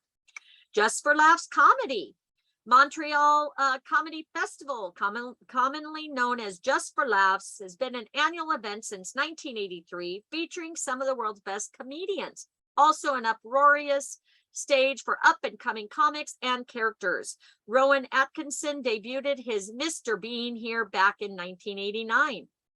July and August, Celebration of Light, largest firework competition in the world, is held here every summer over 3 nights in Vancouver, featuring amazing pyrotechnics synchronized to music, concert, food trucks, stalls, and concession stands. That sounds like fun, right?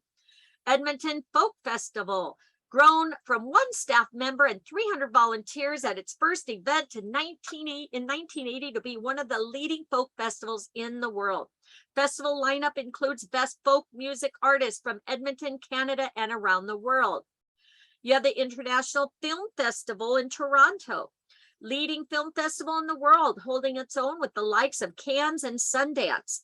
The festival is known for being the kickoff to the awards season, with many films that premiere here getting future nominations for Golden Globe Awards and Oscars. And then the Celtic Colors, Cape Breton, Nova Scotia. Celtic Colors International Festival, celebration of Cape Breton Islands living traditional culture with hundreds of events like Gaelic singing, Cape Breton fiddling, world-class bagpiping taking place for 9 days in October. The changing leaves turn vibrant yellows, reds, and oranges, make the backdrop even more spectacular. July marks Canada's birth as a country, commemorated by celebrations across the country. The national holiday is called Canada Day. I can't talk. What is it? Canada Day. Canada Day. Very good. That is right. Yay! All right, guys, you completed your chapter. You got your bronze certificate or your bronze status. Okay, congratulations. So you've earned that. Now we get to dive into the experience. Okay, so I don't know if you want to do one more or if you want to save that for next time. I think these are all real short ones. I think we can get through these pretty quick once we start them. But so these are, again, you know, what do you guys want to do? You want to do one more? I'm game. I say save them. Save them. One more? No? Yeah. So we have one of each. I can do either way. Okay. The last Canada question. Day was the last answer. Thank you. Canada Day. Yes. I'm good if we want to go forward. Here, we can do this. This is a short one. Winter Wonderland, 14 minutes. You want to try that? Or let's, thank you. You're right. Yes. Yes. Yeah. Or should we just go in order? Food and drink? We'll go in order. It's only 3 minutes longer. I'll try to hurry. Okay, whoever wanted to leave. Again, you guys can leave if you want, but at least, you know, we've got them recorded. But we'll do one more real quick. It's only 17. We'll get through it.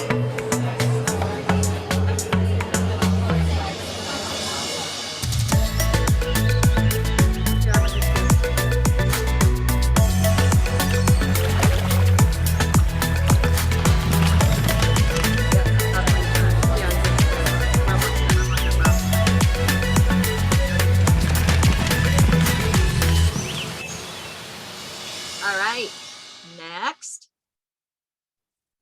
So for starters, the cuisine. Okay, this will be ready for, that way you guys could get ready for dinner or lunch, right? Cuisine of Canada is a varied, enticing, as are diverse geographies of and people, serving up a robust menu that deliciously reflects our land and culture. From indigenous food truck on the colorful streets of Vancouver to poutine, quintessential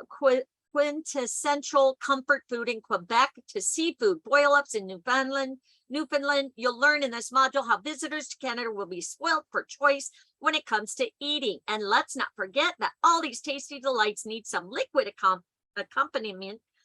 Canada's thriving beverage industries are ready to fill the bill with vintages from wine regions dating back to 1600s to crisp ciders, modern craft beers, maple syrup, infused spirits, and more. Did you know patio season is a big thing in Canada, and visitors from late spring through late summer will find much focus on patio weather forecasts, seasonal menus, and live music schedules. Promoting all al fresco dining and drinking, it's a great way to do as the locals do and savor this slice of Canadian life. Before we dig in any further, here are some tidbits worth knowing about eating and drinking in Canada. Again, I want to make sure everybody got their bronze, right? We're all moving forward. So congratulations. All right. Tipping is common in restaurants in Canada. Diners should add around 15 to 20 on the total bill before tax if they are happy with the service. Restaurant and bar hours, most eateries in Canada are open till 10 or 11, 6 to 7 days a week. Several brand name fast food outlets in urban centers open 24 hours. Some late night pizzerias and diners stay open after the bars close, which varies across the country. Alcohol is served until 3 a.m. in Quebec, Newfoundland and Labrador, and Vancouver, BC. Pubs and bars in most other provinces generally stop serving at 2 a.m. In Canada, you must be 19 years of age to buy or consume alcohol. except in Alberta, Manitoba, and Quebec, where the minimum drinking age is 18. Tasteful trails. Any good gourmand will want to please the palate when traveling, and for many, it's essential itinerary items. So be on the lookout for our recommended foodie routes throughout this module. Now it's time to start tasting and sipping our way through Canada. Begin in the West. Fish, fusion, and fruit. With open access to Pacific Ocean and the beautiful Fraser Valley, there are countless ways to sample the sea's bounty in British Columbia. Whether it's sucking down salty Fanny Bay oysters, unattractive but delicious gooseneck barnacles harvested by indigenous fishermen, or catching the Dungeness crab for supper night right off a fishing pier on Vancouver Island. But the catch of the day or a millennia when it comes to BC's waters has to be salmon. The indigenous communities of British Columbia are thought to have one of the world's oldest fisheries, and their method of hot smoking to preserve salmon has been their tradition for thousands of years. Hot smoked salmon continues to be a favorite preparation in British Columbia, along with salmon candy, which is smoked salmon that's been peppered on the outside and finished with a mouth-watering maple syrup glaze. All right, salmon burgers, abundant in BC pubs, and sockeye is a choice fish for sushi. Speaking of sushi, did you know that Canada has the 6th largest Japanese community in the world outside of Japan? That's right. Much of the population resides in Vancouver, where the Japanese culinary influence is delicious, apparent in the city's sushi culture. Quirky cuisine, the Japadon. This funky fusion began when Japanese ordered couple opened a food truck in the streets of Vancouver and found the only food permit possible was for hot dogs. So they created the Japadon. The classic dog gets garnishes that are classic Japanese, like teriyaki sauce, nori, and bonita flakes, and it's become a foodie favorite all around the city, the province, and beyond. British Columbia grows more fruit than any other province in Canada, and the Okanagan Valley is where most of the sweet, juicy abundance is grown, including cherries, peaches, apricots, and of course, grapes that you'll read about next. All right. How about beverages? So Vancouver Island, heading north from Victoria on Vancouver Island, your wine-seeking clients will discover picturesque coastlines dotted with friendly local towns, family-owned vineyards. The Cowichan Valley, about 40 minutes north of Victoria, has 14 tasting rooms alone. An entire southeastern area of the island has grown to be an Epicurean hub, featuring not just wine, but craft beer and artisan cuisine as well. You have Okanagan Valley. Okanagan is one of Canada's 2 main wine producing regions. The other is Ontario's Niagara region. Not to mention an orchid cornucopia famed for luscious peaches and cherries.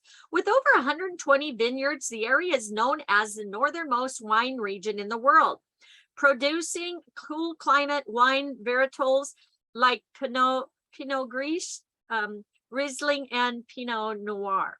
Scattered along a chain, I'm sorry if I mispronounced that.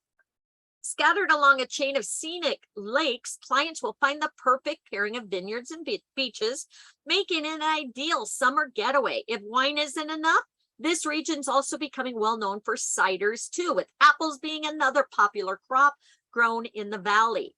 So Okanagan Valley wine route, Kelowna, a city sitting on the eastern shore of Okanagan Lake, is a home for a variety of wine trails that will find their way through the provincial parks, pine forests, vine terraced hills, and mountains of the picturesque region. If clients want to just sit back and sip, guided tours with an expert are available.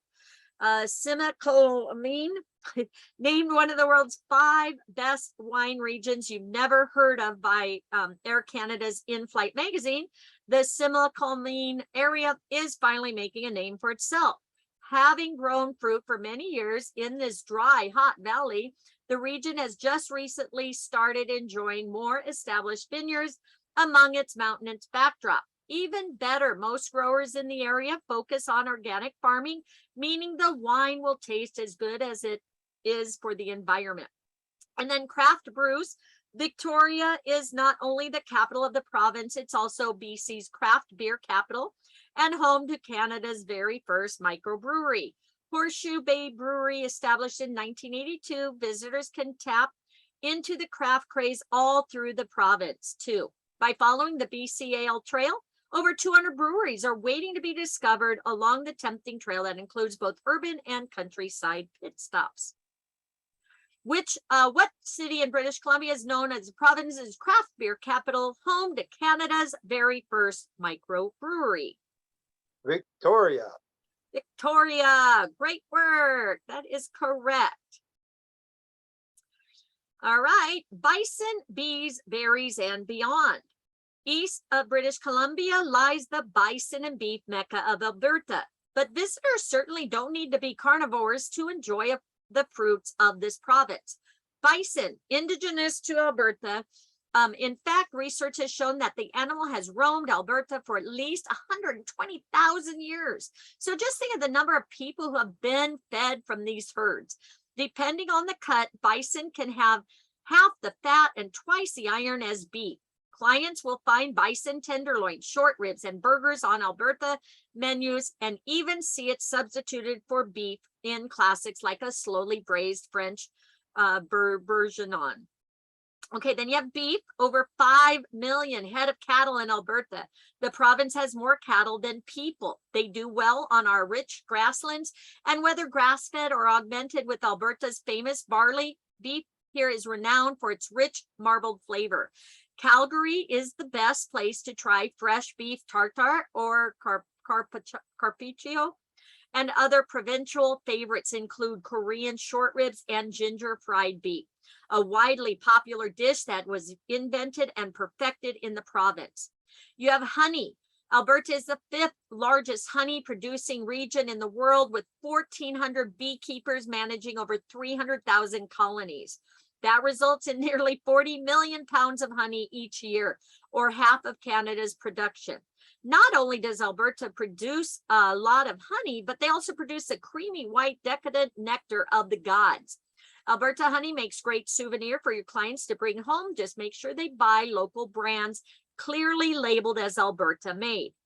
You have Saskatoon berries. These hard little blueberries are indigenous to Alberta, will grow as far north as the Yukon and Northwest Territories. Indigenous people here ate them fresh and dried them to drink in tea. Today, the bountiful berries are beloved in jams, jellies, pies, and butter tarts. Root vegetables, carrots, turnips, potatoes, beets, parsnips are sweeter in Alberta because the cold nights pause photosynthesis, making sugars form in the roots of the plants. Alberta chefs love to incorporate these sweet roots into dishes like roasted root vegetable medleys, fresh beet and goat cheese salads, braised rainbows of carrots and potatoes every which way. And then, of course, brews. Alberta loves their beer so much that they host 6 spirited festivals each year, featuring not only cold brews, but ciders and cocktails too. Calgary, Edmonton, and Banff festivals are held in the fall, with the Jasper Fest following in the winter. Sorry. Farmland feast. All right, you have the provinces of Saskatchewan and Manitoba, our prairie paradise with miles and miles of meadows, punctuated by glistening lakes and rivers. The perfect landscape for producing rich stores of wheat, grain, and fish. Saskatchewan fertile landscape comprises nearly 50% of the country's farmland, with wheat being top product. In fact, Saskatchewan is one of the world's largest exporters of wheat and is commonly known as the breadbasket of Canada. It's also loaded with chickpeas, barley, rye, oats, mustard, canola, flax, and 67% of the world's lentils. But Saskatchewan food is more than just crops. The province is also home to the 2nd largest beef herd in Canada. With the country's largest proportion of Indigenous people living in Saskatchewan, provincial cuisine has deep-rooted history, with many Aboriginal dishes still being prepared today. Bannock, an Indigenous bread, is one example. Scottish coined the term and brought it here, but their version was more like scone. Indigenous communities recreated the diet staple with the plentiful wheat and the surrounding landscape. Wheat of the surrounding landscape. Today, bannock is baked, fried in a griddle, or deep fried, and bread lovers will find in its all glorious forms with soups, salads, burgers, and even desserts throughout the province and beyond. And then did you know pemmican is a high energy food invented by indigenous people and adopted by fur traders and explorers who would often make it into a stew? Lean meat, dried, pounded into small pieces, then mixed with animal fat, sometimes dried Saskatoon berries. Modern day explorers can find and buy commercially made local pemmican if they need a little energy boost when sightseeing. There's also a significant Ukrainian, Polish, and Russian influence to mix up the culinary landscape of the province, and it's quite common to find pierogies, cabbage rolls, and even some smash-ups like pierogi poutine. Eating in the prairie provinces wouldn't be complete without a hearty shore lunch. Mouth-watering fish feast is served on the banks of the freshwater river or lake, featuring the catch of the day. Menu items typically include crispy walleye, trout fillets, fried potatoes, beans, and corn, served with a cold Canadian brew, of course. And Alberta loves their brews, and visitors can quench their thirst at 6 spirited beer-focused festivals each year in these cities. Right, all of them? All of them. That is correct. They're all partying, right? All right. Ontario for epicures. Ontario has much to offer epicures in a tasteful tableau of noteworthy noshes and potent quotables. Hey, say that 5 times. All right, Niagara Peninsula, renowned not only for its picturesque landscape, charming towns like Niagara on the Lake, but also for its robust, flavorful wines. The Niagara Peninsula is one of Canada's most well-known regions when it comes to wine production. Familiar names like Jackson Triggs and Innisfallen are just the beginning of vineyards calling this region home. Tucked between 2 of the 5 Great Lakes, Ontario and Erie, this area shares many similarities in climate to wine-producing regions in France, which further proves that it's a spot all onophiles should take seriously. There are many themed wine tours available through the peninsula, but whichever path grape lovers follow, make sure they sample the sweet local flavor of Niagara in its ice wines. Prince Edward County, a 3-hour drive east of Toronto, will land your clients at what is commonly known as the gastronomic capital of Ontario, Prince Edward County. An island nestled along the northeast shore of Lake Ontario, PEC is steeped in farming and agricultural history. Today, it has grown to an Epicurean hotspot featuring 45 plus wineries, a budding cider scene, and a host of farm-to-table restaurants. Did you know the butter tart? If ever there was a national dessert declared, the butter tart would be it. The simple sweet confection is basically a sugar pie. Pie crust with sweet filling made of butter, sugar, syrup, and egg. And though it's adorned from coast to coast, Ontario has a special addiction. The province hosts the best butter tart festival in Midland, and sugar hounds can always find a tart trail to follow for their sweet tooth satisfaction. Then you have Lake Erie, North Shore. Canada's southernmost spot features more than 10 unique vineyards 4 hours outside of Toronto. This area is known for its warm sun, crispy breezes, which provide the ideal growing tradition for a variety of grapes, characterized by perfectly balanced sweet and acidic grapes and a landscape almost entirely surrounded by water. The wines produced here are fine for more reason than one. Best way to savor the region is to hop on a bike and cycle through the vineyard, sipping and indulging along the way. Sure, there's a lot of wipeouts, right? Falling off their bikes. All right, how about Quebec cuisine? French Canadian Quebec, unquestionably an Epicurean epicenter, ripe with opportunities to please the palate through wine, cheese, cider, organic meats. and produce, all with hefty dash of fresh flair. One can't wax poetic over French Canadian cuisine without a nod to its quintessential comfort food poutine. This indulgent concoction consists of crispy French fries, savory gravy, fresh squeaky cheese curds, moist little nuggets of unaged cheddar. Poutine is so popular in Montreal that even fast food joints like Burger King and McDonald's serve it. And each year the city hosts Poutine Week, as well as heralded World Poutine Eating Championship. And yeah, we kept going to McDonald's when we were in Canada and they had it. Speaking of curds, cheese making in Quebec has been going on since French settlers arrived in the early 1600s. After pasteurization was invented, cheese production exploded in Quebec, and by the end of the First World War, Canadian cheddar was being shipped off to England. You have the Quebec Cheese Trail, put passion in their food, and perhaps now this is nowhere more evident than in the province's cheese. The Quebec Cheese Trail allows followers to sample some of North America's most masterfully crafted blues and soft washed rind cheeses on a route of their choosing.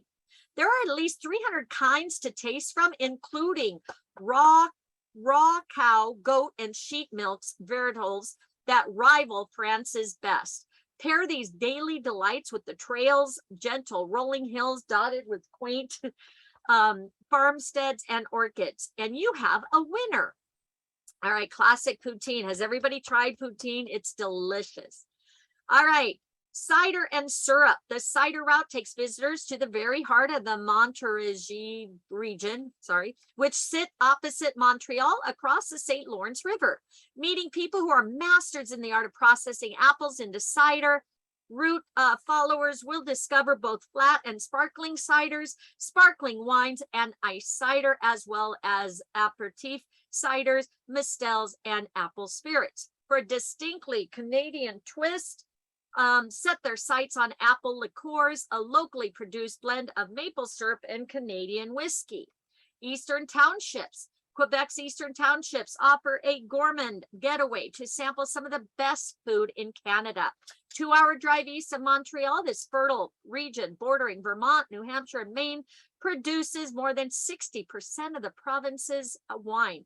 Clients can bike or drive the 87-mile Brome-Messique wine route, or the more off the beaten path 106-mile Estrie wine route. When sustenance is needed, connoisseurs can sink their teeth into award-winning Blue Benedictine and picturesque Abbaye de Saint-Benoît-du-Lac. All right, about an hour and a half northeast of Quebec City lies the enchanting Charlevoix region and the beginning of the Charlevoix flavor trail. Epicureans can treat themselves to the gastronomic adventures, sampling traditional crafted ciders, beers, meticulously pickled mushrooms, prize-winning cheeses, dazzling wines, delectable organic meat, ducks, and farm fresh produce. What is the name of the food with French fries? I know that one. Poutine. I got that one right. Yay! All right, you got that? Poutine. Almost done, guys. Maritime menus. Look at that lobster. Wow. All right, the Atlantic provinces abound with fruits de mer. And no matter which seafood your clients sink their teeth into, you can be sure it's the freshest and most delicious way to soak up the seaside atmosphere of the Maritimes. You have New Brunswick. Lobster is the name of the game in New Brunswick. It's as much a part of the local cuisine as it is part of the province's seafaring history. Lobster fishing is the heartbeat of many of New Brunswick's coastal communities and travels along the Fundy and Acadian shores. We'll treat visitors to mouth-watering arrays of lobster experiences. Visitors can dig into the delicious crustacean any way they please, from seafood shacks and shoreside restaurants to immersive hands-on experiences. Nova Scotia, hit the trail, take on different meaning in Nova Scotia. 3 culinary themed routes wind around the province from tip to rugged tip, with Nova Scotia producing 1/4 of the country's seafood. It's no surprise that 2 of these trails celebrate the ocean's harvest. Nova Scotia Seafood Trail provides pathways to 85 different culinary experiences, including oyster shucking, a beach lobster boil, an afternoon with a fisherman, and much more. There's even a passport to keep track of travels and perhaps win a prize. Soup lovers can savor the bowl after steaming bowl on the Nova Scotia Chowder Trail, and those in search of liquid treasure will find it on the Nova Scotia Good Cheer Trail. Canada's very first vineyard, craft brewery, and distillery tour. Over 20 grape growers, 400 acres of grapes, and a signature wine, Tidal Bay, are testimony to this region's history as the first area to cultivate grapes in North America way back in the 1600s. Prince Edward Island, tiny PEI, is a wonderfully rural Atlantic Ocean island province known for its farms, potatoes, fresh seafood. To get to know its flavors best, visitors can embark upon 6 segments of the province's culinary trail: fishers, restaurants, authentic PEI products, culinary adventures, local markets, or farmers. Or they can indulge on their own, hopping from a clam dig and cookout to farm visits to lobster fishing, and finishing it all off with a class in chocolate truffle making. Yum. All right, Newfoundland and Labrador, long known for its seafood, wild game, and offbeat local faves like Figgy Duff, the traditional boiled pudding. Newfoundland and Labrador now boasts a burgeoning chef-driven dining scene. Almost the 3 F's here: fishing, foraging, and farming, and the devotion to nature and her bounty is deliciously evident in every dish. It'll be unthinkable to visit St. John's without visiting the beautiful historic fishing village of Quidi Vidi, trying the Quidi Vidi Brewery legendary iceberg beer. This unique specialty beer made using icebergs that float down the coast of Newfoundland and Labrador. The stunning Quidi Vidi Seaside Brewery is arguably one of the most scenic tap rooms in the world. Try to plan a weekend stay for your clients in hopes of catching a Friday night kitchen party, musical tradition in the area. It will leave them with one of the most sweetest memories of their trip. Okay. Almost done. Da, da, da, da.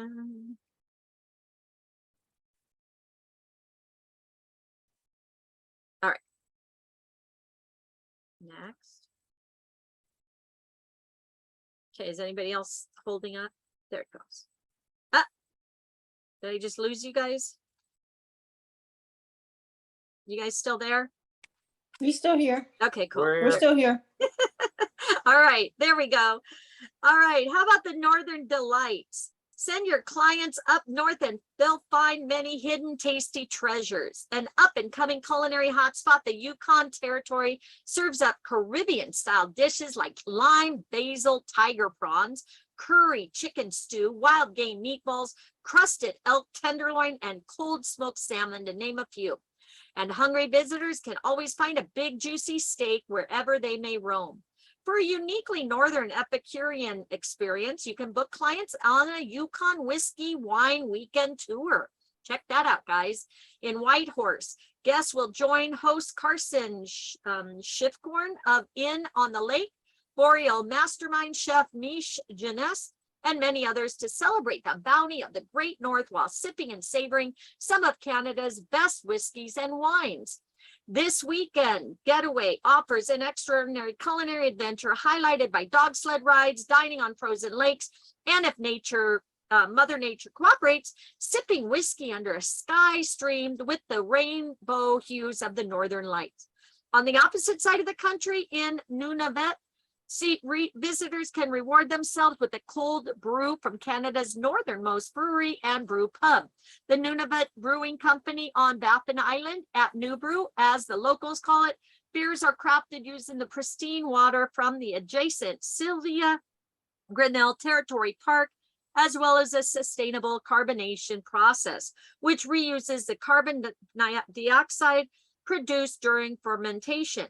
Visit Equalit to try beers like the Flow Edge, a Northern Lights inspired lager, and the Irish Red Ale, Paducah Red into Tequila.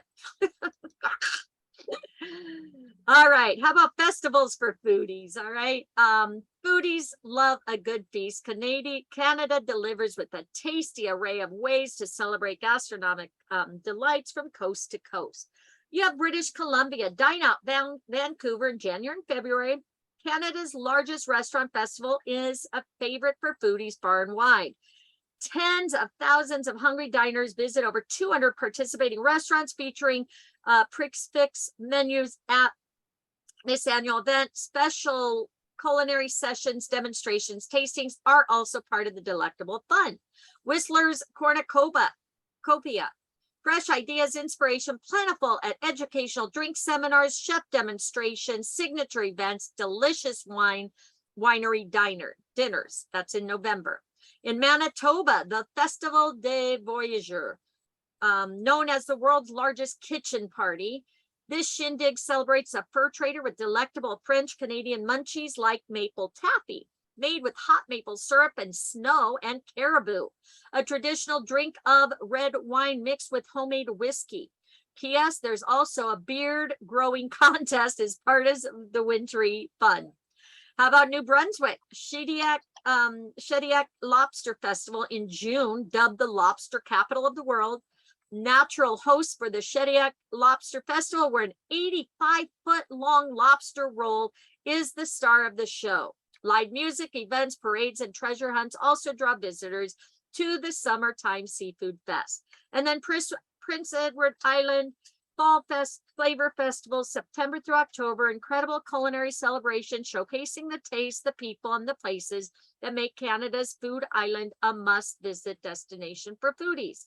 The colorful features events like the Shellfish Festival, Beef and Blues, and Clammin' and Jammin', which pairs mollusks and music. And then Newfoundland Roots, Rants, and Roars in September. Each year, the third weekend in September, Elliston, the root capital of the world, becomes a backdrop for a two-day celebration of Newfoundland and Labrador food, culture, land, and sea.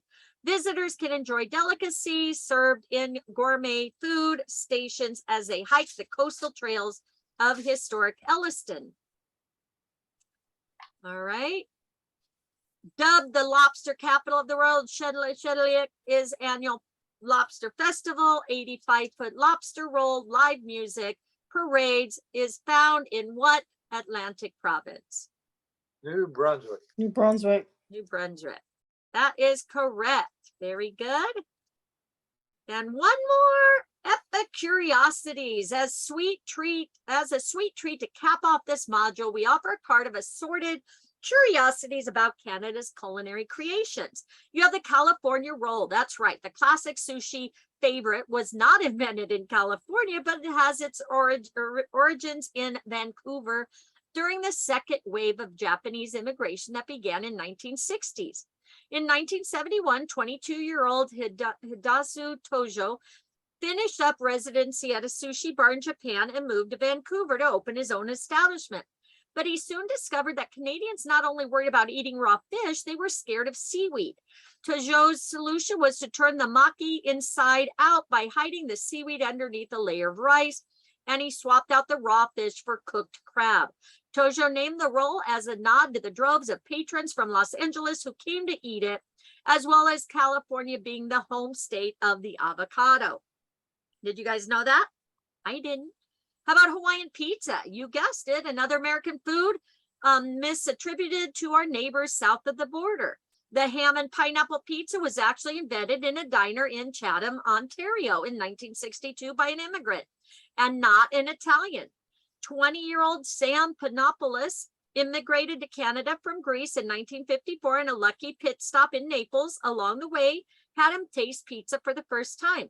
He served up the expected staples at his new diner in Ontario, but was also known for experimenting with new foods. And in 1962, he decided to toss some canned pineapple along with cubed ham onto a pie, and the Hawaiian pizza was born. Since Hawaii had recently become a state in 1959 and Polynesian influence was spreading, he named the new concoction for the brand of canned fruit sitting on the shelf. All right. Sator cocktail. This curious cocktail not claimed by any other country. And once you learn the main ingredient, that should not be surprising. It is a tale that began in the snowy Yukon during U.S. prohibition in the 1920s. A feisty rum runner named Louis Lincoln and his brother were making a cross-border delivery when they ran into a terrible blizzard. Louis stepped off his dog sled into an icy overflow, thoroughly soaking one foot. The prolonged exposure to the cold caused Louis's big toe to freeze, so his brother amputated it with an axe to prevent gangrene. To commemorate the moment, they preserved the toe in a jar of alcohol, and it sat hidden in their cabin for decades until discovered by Captain Dick Stevenson, who thought dropping the dehydrated toe into a shot would make a great cocktail. And so in 1973, the Sourdough Saloon in Dawson City introduced the Sourdough Cocktail Club. To date, the club has over 100,000 members hailing from every corner of the world and has collected at least 10 toes. Oh my gosh. A footnote: when taking a sourdough shot, you must follow the most important rule. You can drink it fast, you can drink it slow, but your lips have got to touch the toe. That's a great footnote. That's a great Yuck. footnote, he said. Great, huh? Oh my gosh. Well, that's a great ending, right? So now you're on a roll. Great job on completing the food and drink module. You're now on track to achieving the silver specialist status as you complete the experience modules. Don't forget, you can unlock the tasty delights without going through the testing. We hope you're hungry now. Congratulations. So we will go ahead and start on the next chapter, Indigenous Tourism, next Friday. Again, thank you guys. I appreciate you for hanging in with me. You should have put spam on. Exactly. Hawaiian spam. That's right. I was hungry until the toe thing came into I play. know. I know. Crazy. All right. But see, that's something to share. Say, hey, did you know this? Did you know that? That's a lot of, get some interaction on your site now, guys. I just learned this about Canada, and about the sushi roll, the California roll and stuff. So very interesting. So again, congratulations. I hope you guys have an amazing day. Tomorrow we are doing, what are we doing tomorrow? St. Lucia. St. Lucia tomorrow. So please join us. If you haven't registered, it's right here. Right here. I'll add this to it. You should already hopefully be, because it's TBO. We've done a lot on there. Okay. So thank you guys. I hope you guys have an amazing Friday. If I don't see you tomorrow, yeah, enjoy your lunch. I know I'm starving. It's 2:00 here. I've only eaten a few chips, so you need to get up and eat. All right. Thank you very much, Marnie. I hope you guys had fun. I hope you learned something. And I hope you finished this course with me. I know we lost a lot of people, but I think it's interesting. So hopefully we'll see you next Friday. Otherwise, we'll see you tomorrow. I won't be there next week, Okay. I will but I'll have them look at the recorded. recording. Okay. Yeah. So thank you. And yeah, watch the recordings then. Make sure you finish these courses. Okay, guys? All right. Have a great day, Take guys. care. Bye. Bye.